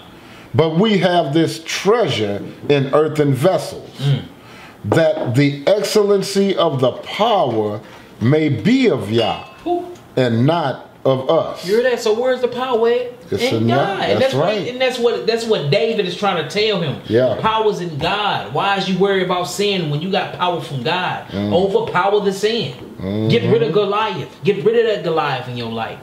Whoop his butt. Get your slingshot. Get your rock. Stone him. Cut his head off. Keep it pushing. And be ready for any of them other Philistines that's going to be back, because he come back every 3 months, every season. Come on. We are troubled on every side, yet not distressed. We are perplexed, but not in despair. Ooh, you heard that? He like, look, we messed up, but we ain't messed up. Right. Basically. That's right. I know y'all got that, man. Come on. Persecuted, but not forsaken. Straight up. Cast down, but not destroyed. Always bearing about in the body of Most High Yeshua. You said always what? Dying of the Most High Yeshua. Right. That the life also of Yeshua might be made manifest in our body. We can stop right there. Let's get back to it. A couple more scriptures, y'all. We're going to get up out of here. Just want y'all to see the spiritual significance and the mystical meaning of this story, David and Goliath, man. Because it's very deep. And it actually can give you pointers on how to overcome sin and these Goliaths that's inside of your lives. So something simple, but yet it's very, very effective. So we back in 1 Samuel 17. I think we're at 32, 33. Yeah, read 31 again. Okay. The book of 1 Samuel chapter 17 verse 31. And when the words were heard which David spake, they rehearsed them before Saul, and he sent for him. And David said to Saul, let no man's heart fail because of him. Thy servant will go and fight with this Philistine. And Saul said to David, thou art not able to go against this Philistine to fight. So not only do Saul not have faith in his army or himself, he ain't even got faith in the one and only dude that's willing to, the one and only boy that's willing to stand up and bang against sin. Right, right. Damn, that's just hopeless, man. That's messed up. Man, come on. And Saul said to David, thou art not able to go against this Philistine to fight with him, for thou art but a youth, and he a man of war from his youth. And David said unto Saul, thy servant kept his father's sheep, and there came a lion and a bear, and took a lamb out of the flock. Ooh, you heard that? Came a lion, a bear, and took a lamb out of the flock. He's bringing back all the other things that he did. Look, because if we're going to go back to it, but he was already appointed to be king, meaning he already had a king-like heart in him. And that's in 1 Samuel chapter 16, 1 through 7. We're going to read that next. But he was already appointed to be king. David was already protecting the flock, protecting his mentals. He was already overcoming sin. Right? So Saul doubted him, but David don't doubt himself. He have a lot of confidence in himself. Come on. Verse 35. And I went out after him, and smote him, and delivered it out of his mouth. And when he arose against me, I caught him by his beard, and smote him, and slew him. Come on, let's show how he was called out. Let's go to 1 Samuel, let's go back a chapter. 1 Samuel 16, 1 through 7. And we're going to hit a couple more, and then we're going to keep it pushing.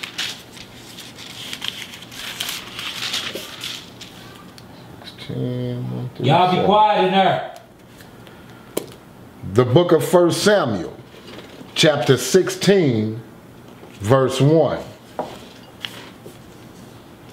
And the Most High said unto Samuel, how long wilt thou mourn for Saul, seeing I have rejected him from reigning over Israel? So Samuel like, man, he's messed up about Saul. Fill thine horn with oil, and go. I will send thee to Jesse of Bethlehemite, for I have provided me a king among his sons. And Samuel said, how can I go? If Saul hear it, he will kill me. And the Most High said, take an heifer with thee, and say, I am come to sacrifice to the Most High. And call Jesse to the sacrifice, and I will show thee what thou shalt do. And thou shalt anoint unto me him whom I name unto thee. Straight up. And Samuel did that which the Most High spake, and came to Bethlehem. And the elders of the town trembled at his coming, and said, comest thou peaceably? And he said, peaceably, I am come to sacrifice unto the Most High. Sanctify yourselves, and come with me to the sacrifice. And he sanctified Jesse and his sons, and called them to the sacrifice. Check this out, y'all. Come on. And it came to pass, when they were come, that he looked on Eliab and said, surely the Most High's anointed is before him. But the Most High said unto Samuel, look not on his countenance. You hear that? You looking at his brother. He ain't even talking about his brother. He talking about the little behind him. Huh? You looking at no countenance? Come on. Or on the height of his stature. Right. Because I have refused him. Oh, he what? I refused him. He ain't even pick him. Huh? The Most High kind of like, you know, you have pit bulls and everybody buy their runt. They looking for the runt because that runt grow up to be the biggest one that's ready for war. Huh? It's all about the heart. It's not about what you got going on, how big you is. It's the whole point of Goliath. He's super big, but his heart is not set straight. He's a big uncircumcised heathen. He's a dust bucket of sin. Huh? What that mean, you big? Right. Come on. For the Most High seeth not as man seeth. Right. For man looketh on the outward appearance. But the Most High looketh on the heart. He look on what? The heart. He look on the heart. Huh? And he anointed David, the run. Right? Come on, let's go to Psalms. Psalms 78, 68 through 70. Psalm 78, 68 through 70. 68 through 70. Yeah. All right. Still ain't got no name for this class, huh? Oh, no. It just might be one of those ones. Yeah. Psalm 78. 68 through 70. All right. The book of Psalms, chapter 78, verse 68. But chose the tribe of Judah, the Mount Zion which he loved. And he built his sanctuary like high palaces, like the earth which he hath established forever. That's right. He chose David. He chose who? He chose David also his servant, and took him from the sheepfold. You hear that? He took him from the sheepfold and put him over the sheepfold. He took him from the physical sheep and put him over the physical sheep of the people of Israel. So we see that he was chosen. Chosen. He's chosen. Let's go to Proverbs. Proverbs 20 and 24. Proverbs 20 and 24. We're going to keep it pushing. We almost done, y'all. We almost up out of here. Proverbs 20 and 24. I really hope and pray y'all got this message, though. Yeah. Proverbs 20 and 24. The book of Proverbs, chapter 20, verse 24. Right. Man's goings are of the Lord. You hear that? Man's goings are of the Lord. So he already got a path set right for you. And that's what David's path was. He thought he was a shepherd of sheep. Turns out he was a shepherd of what? Men. That's right. Huh? Come on. How can a man then understand his own way? Can't. You can't. You can leave it at that. You can leave it at that. Yeah. Let's get back to this 1 Samuel. Let's get it done. We almost out of here, y'all. Back to 1 Samuel 17. Uh-huh. I think we're at about 36. Yep, let's get it done.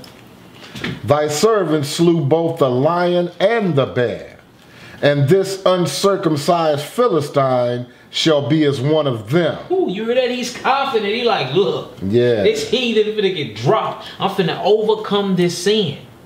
I'm not playing around with sin. Right. I'm not just going to show a shy face to fornication. I'm not just going to show a shy face to you stealing from me or me stealing. Look, if that opportunity presents itself in my head, I'm chopping it off. I'm taking my sword and I'm handling that business. Huh? Come on.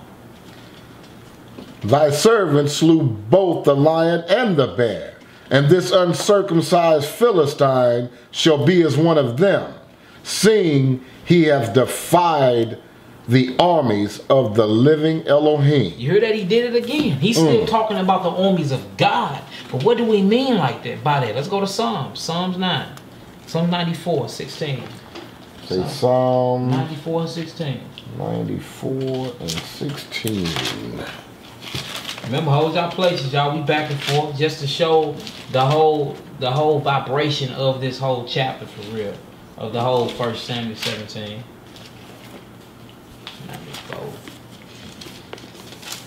The book of Psalms, chapter 94, verse 16. Who will rise up for me against the evildoers? You hear that? So the Most High saying, who gonna rise up for me against the evildoers? But we just read in Psalm 17, he's like, look, don't worry about that Philistine.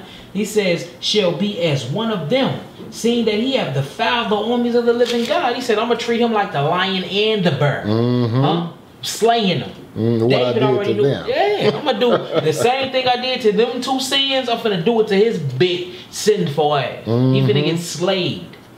And that's how you supposed to treat sin. And you supposed to have them many wins too.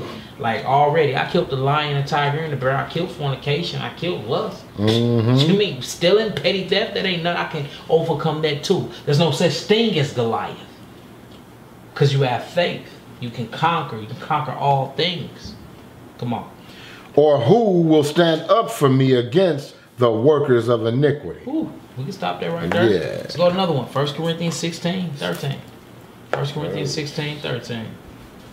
Let's get it done. 13. That's a pretty cool lesson. I like that. Yeah, that's what's up. 1 Corinthians 16, 13. Couple little one-shotters. Don't worry, it's going to be line upon line, precept upon precept. Yes, sir. 1 Corinthians 16. 13. Okay. Almost there. Get it done. The book of 1 Corinthians, chapter 16, verse 13. Yeah. Watch ye, stand fast in the faith. You hear that? Watch ye, be a watchman, be ready for war. Stand fast in the faith. And that's what David had. He had faith. He never doubted. He's like, look, man, this wicked, uncircumcised, sinful Palestine called Goliath, this sin that's in Philistine. my mind. Yeah, Philistine. You got me said. You got me said. Not Palestine, Philistine. You got me said. Right. That's in my life. I'm finna slay this wicked, sinful guys to know what he was really, because he's confident. Right. When you confident, things, you know, just come off how it comes off.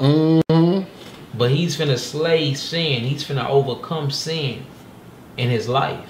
Man, it's a beautiful thing. Yeah, it is, man. Beautiful. Come on. Watch ye, stand fast in the faith. Quit you like men. Be strong. Be what? Be strong. Be like Saul and the rest of the armies of Israel. No. Be strong. Be strong like Dawada, That's Dawid, right. Davad, David. Be strong. Overcome. Go on, read 14. Let all your things be done with charity. Let's go back. All right. We're at verse 37. We're in the book of 1 Samuel, chapter 17, verse 37. My bad, y'all know it's a lot of plays flipping, but you know, we gotta paint the picture, right? Yes, here a little, there a little. Yeah. Verse 37. David said, moreover, the Most High that delivered me out of the paw of the lion and out of the paw of the bear, he will deliver me out of the hand of this Philistine. That's right. And Saul said unto David, Go, and the Most High be with thee. And Saul armed David with his armor. He did what? Armed David with his armor. So Saul done put his armor on David. Remind you, Saul is a tall man, right? Saul is a tall man. David is a little boy. Well, he's not a little boy, but he's young. Saul done put his armor on David. Come on. And he put an helmet of brass upon his head. Not only did that, he put a helmet of brass on his head. So, you know, David like, man, what's up with all this weight, man? Huh? I need to be loose to go fight Goliath, this sin. I'm uncomfortable. Huh? Come on.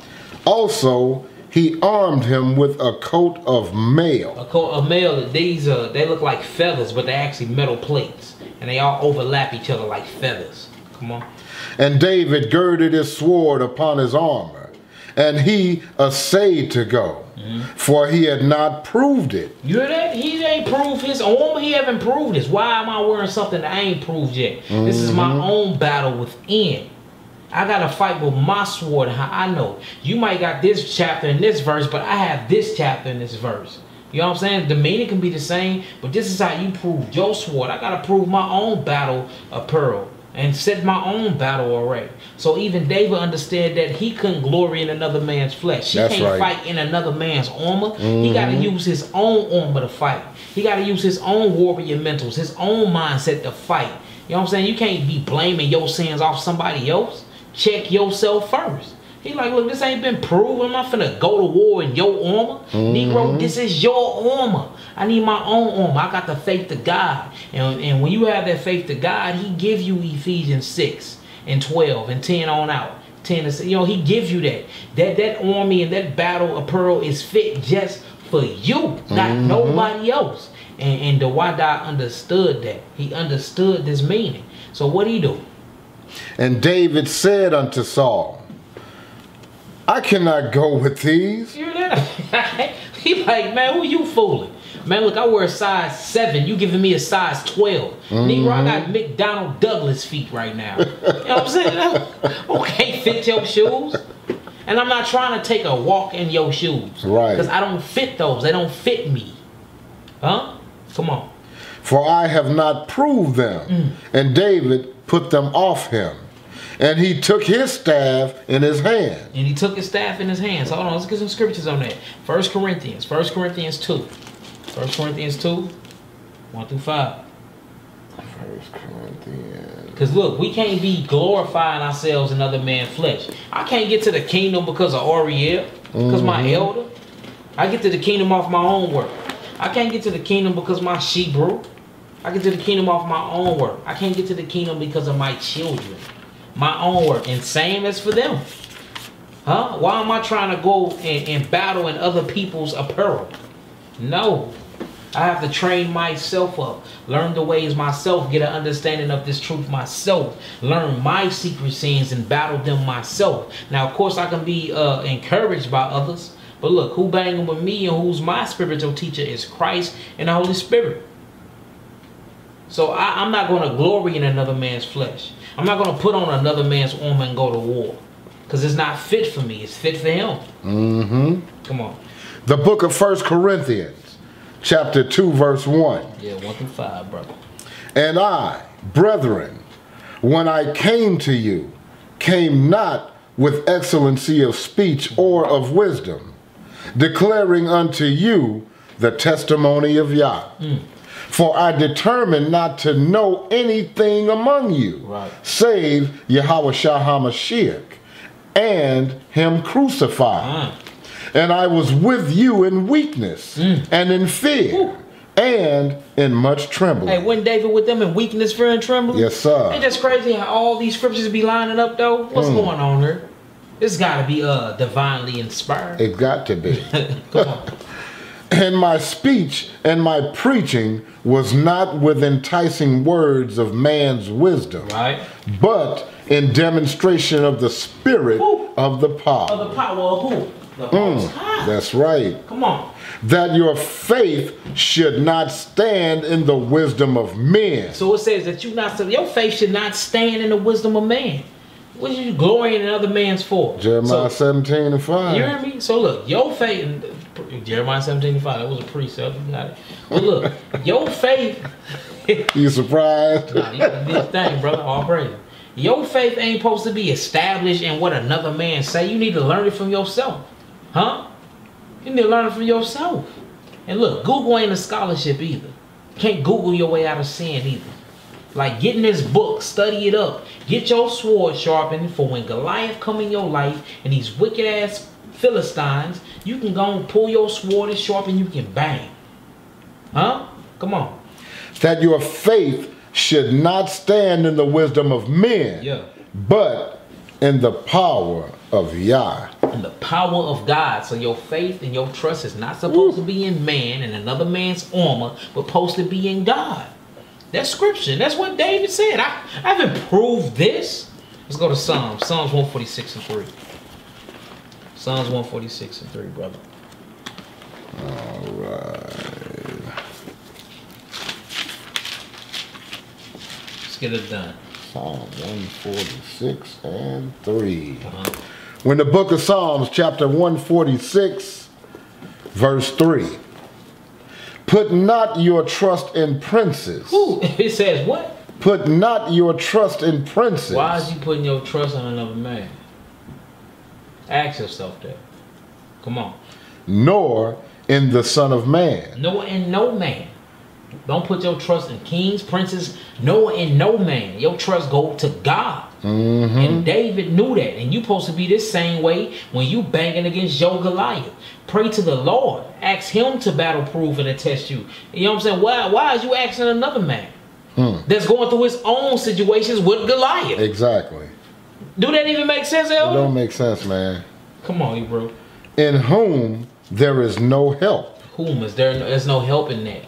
You need to be hollering at the spiritual armies of God. And that's what David said. He's like, look, I just holler at the armies of God. Surely I will knock this uncircumcised, wicked heathen on his back. Huh? Surely. Let's go back. Back to the book of 1 Samuel, chapter 17. We're at verse 40. We're going to read it all the way out, and then we're going to hit a couple more scriptures and we out of here. And he took his staff in his hand and chose him 5 smooth stones out of the brook. Those some stones, and he only took 1 stone. It remind me of the chief cornerstone, or that stone or rock that followed them to the wilderness. Who knows? These stones and these rocks are mystical. They all be lining up with each other. 40 days, 40 nights, stones. He took 5 of them. 5 represents the 5 senses. I mean, like, we can keep going deeper and deeper into this story, but, you know, let's go. And put them in a shepherd's bag, which he had, even in a scrip. And his sling was in his hand. His sling was in his hand. And he drew near to the Philistine. And the Philistine came on and drew near unto David. And the man that bare the shield went before him. Right. And when the Philistine looked about and saw David, he disdained him, for he was but a youth and ruddy and of a fair countenance. Hear that? So saying like, boy, you was a little smooth-faced baby and you look good. You was a pretty boy. Finna have a mastery of your little butt. Huh? I'm gonna send sin straight your way. I know you can't defeat this. Remember, because this is spiritually. Come on. And the Philistine said unto David, Am I a dog, that thou comest to me with staves? And the Philistine cursed David by his God. You hear that? Because David came like, man, look, you so whack to me, I don't even need to bring no dope weapons. You whack. You this big old giant. You're a sin. You this big old sinful giant with all this battle tested and approved by your whack fake gods. Coming talking about my God. I know my God finna show up and show out. I'm finna defeat sin. And all I need is a slingshot, a stick, and 5 rocks. That's faith. That's faith. That's heart. That's power. That's when God is really on your side. Yep. That's how you defeat sin. Huh? You bring a little, but you have a lot of faith. Fully You persuaded. fully persuaded. The battle's already won before you even fight the That's battle. right. Seeing into your mind, you like, get the hell up out of my head. It's not happening today. I'm not going to commit fornication. I'm not going to steal from my brother. No. I'm not going to backbite, talk about nobody. I'm not going to be a wicked man. I'm not going to be a wicked woman. Today I choose to stand against my Goliath. Today I choose to stand and be David in the spirit and slingshot this rock and knock this big demon out. Because I'm tired of him messing with me. I'm tired of him taking away my salvation. I'm tired of playing Russian roulette with my soul. Because I want to run and hide and be scared of Goliath. Spiritually. Come on. And the Philistine said to David, "Come to me, and I will give thy flesh unto the fowls of the air, and to the beast of the field."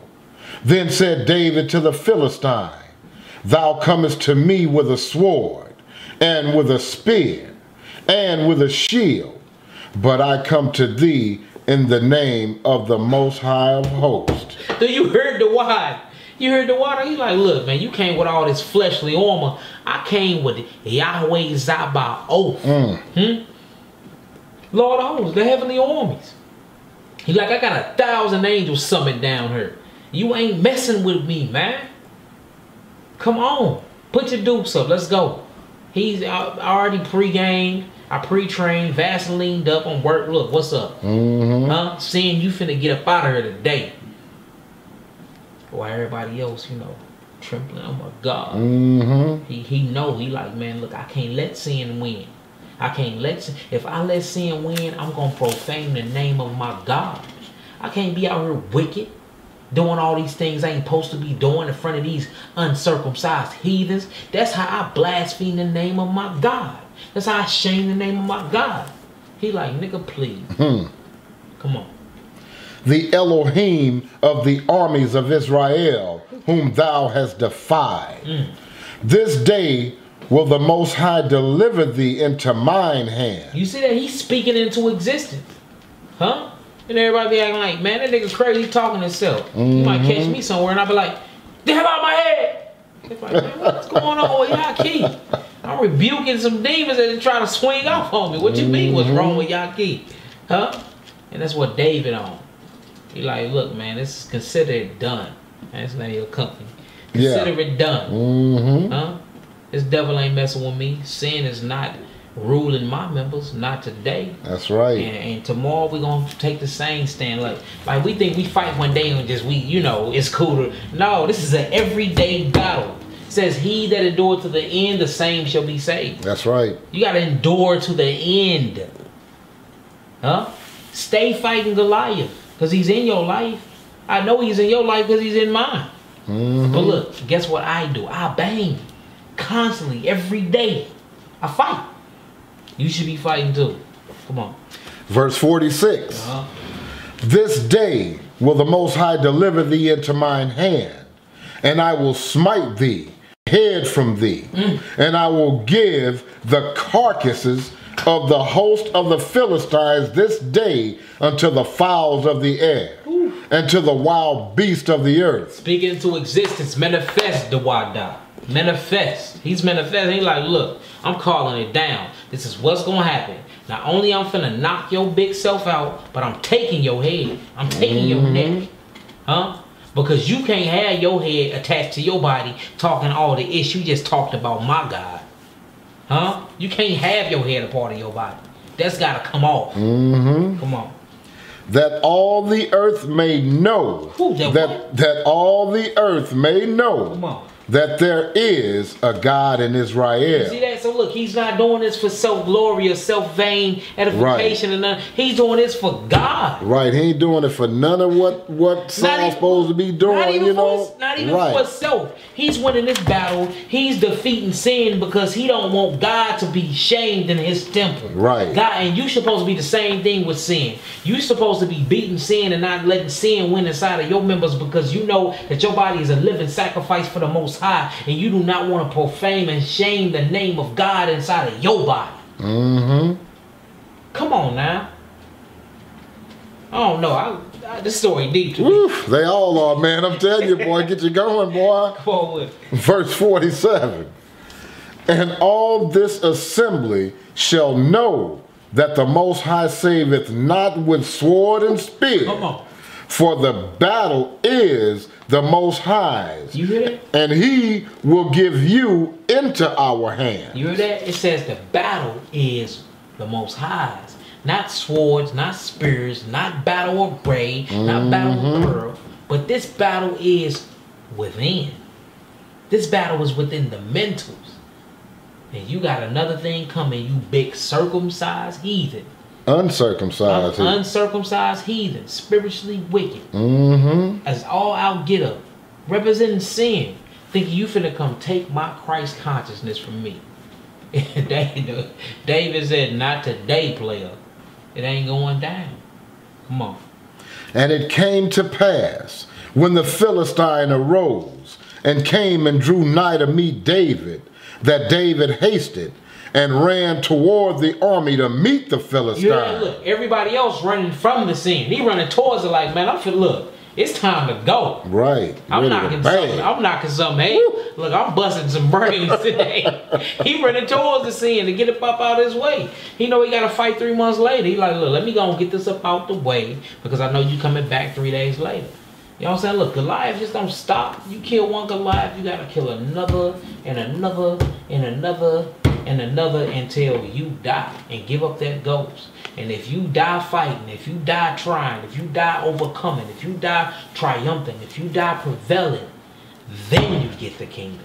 Because just like my brother say, man, my biggest enemy is the inner me.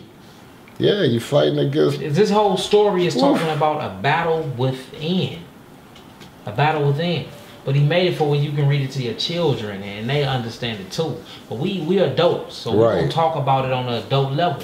He talking about you. You Israel, Shebrew, Hebrew. Talking about y'all. And these mentals, we got to get the psychology right. We got to get our minds right.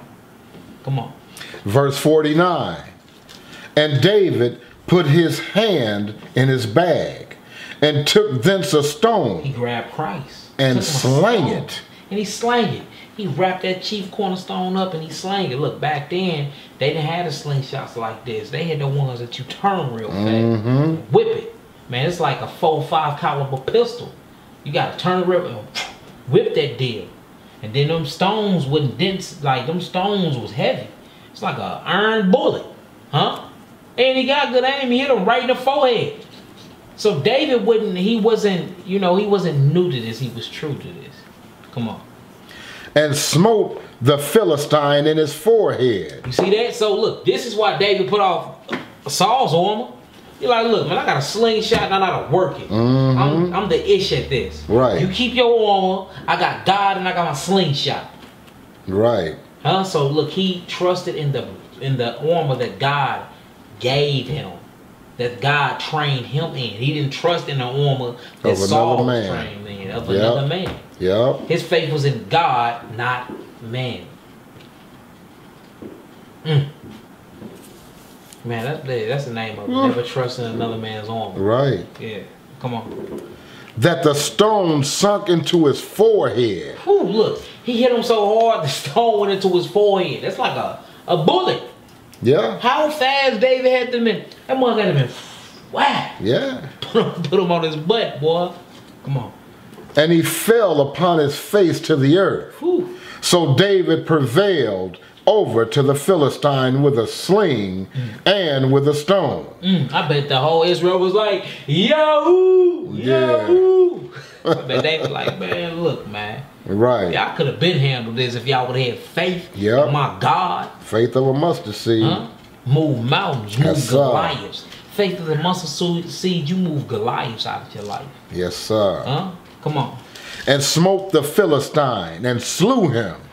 But there was no sword in the hand of David. Right. Therefore David ran and stood upon the Philistine and took his sword and drew it out of the sheath thereof and slew him and cut off his head therewith. So everything he said he was going to do, he did.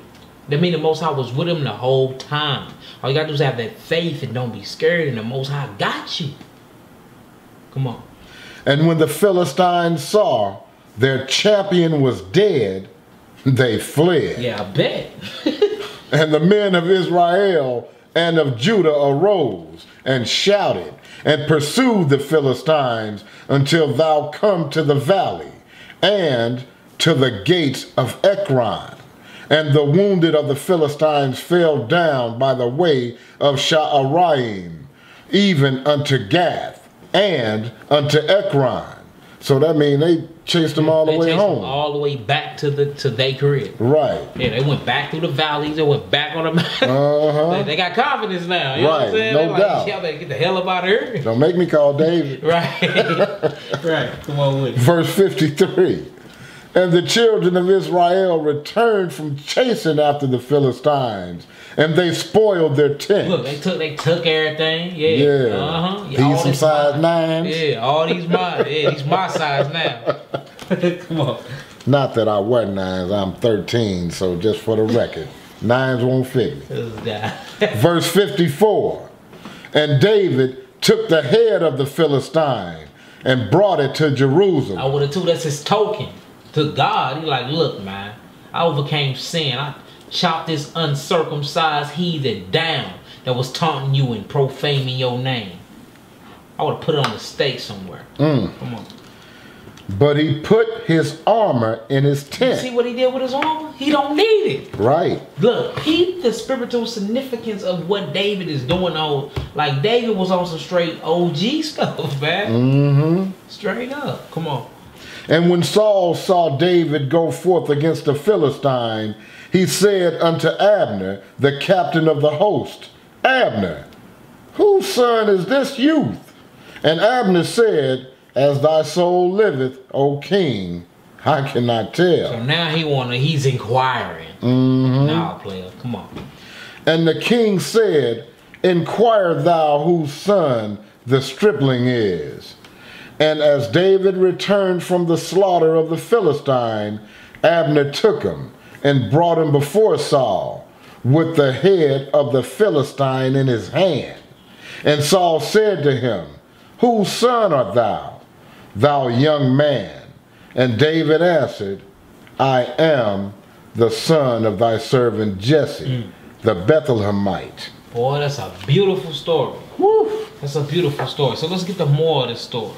Let's go to Romans 8:37. And y'all write down Philippians 4:13, Hebrews 13:6. We're going to give y'all one more scripture. It's late, so I know we got to get up out of here.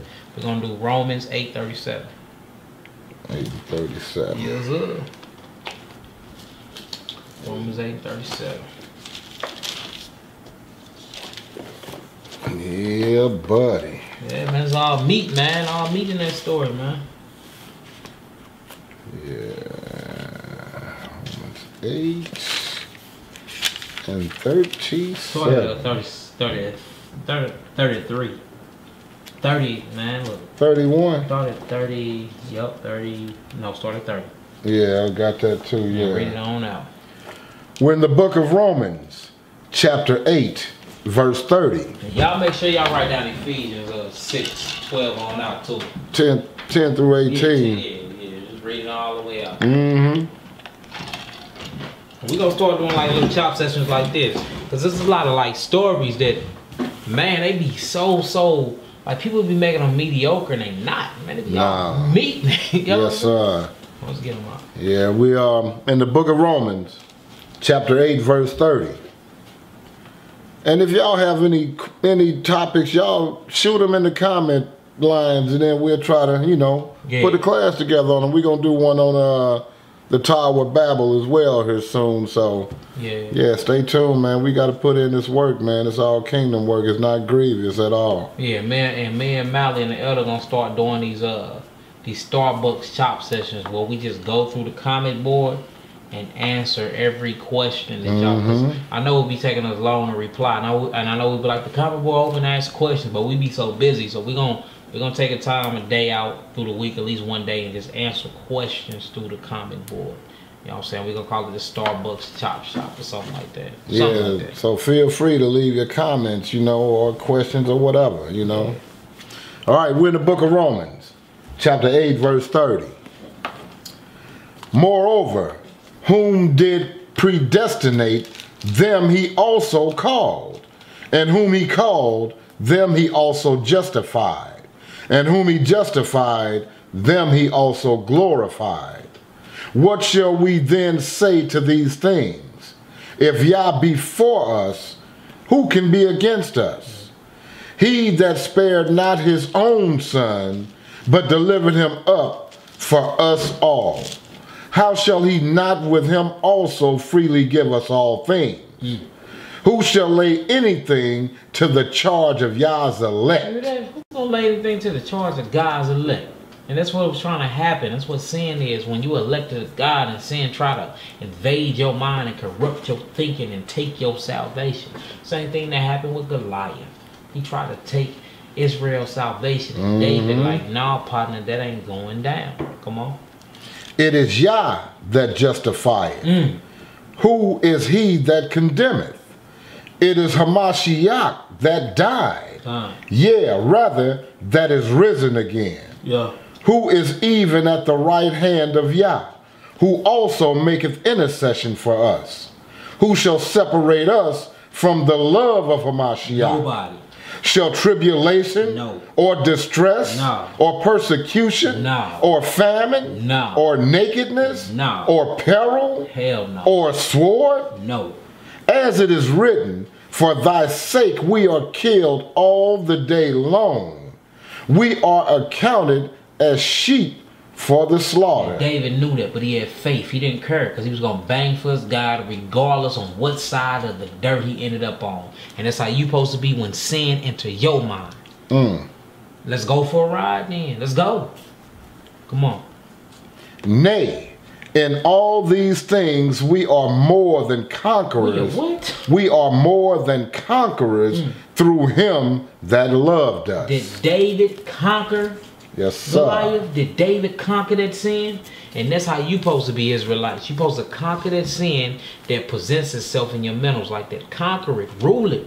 We conquering things out here. Come on.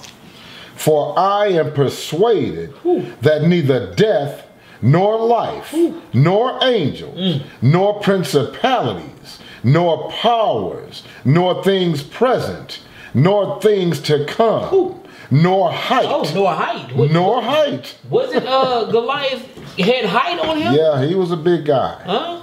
Look, Paul like, look, I don't care if it's Goliath times 10, his whole family, bloodline, tribe. Nothing finna take me back from the Most High. I know I'm part of Israel. That's right. Come on.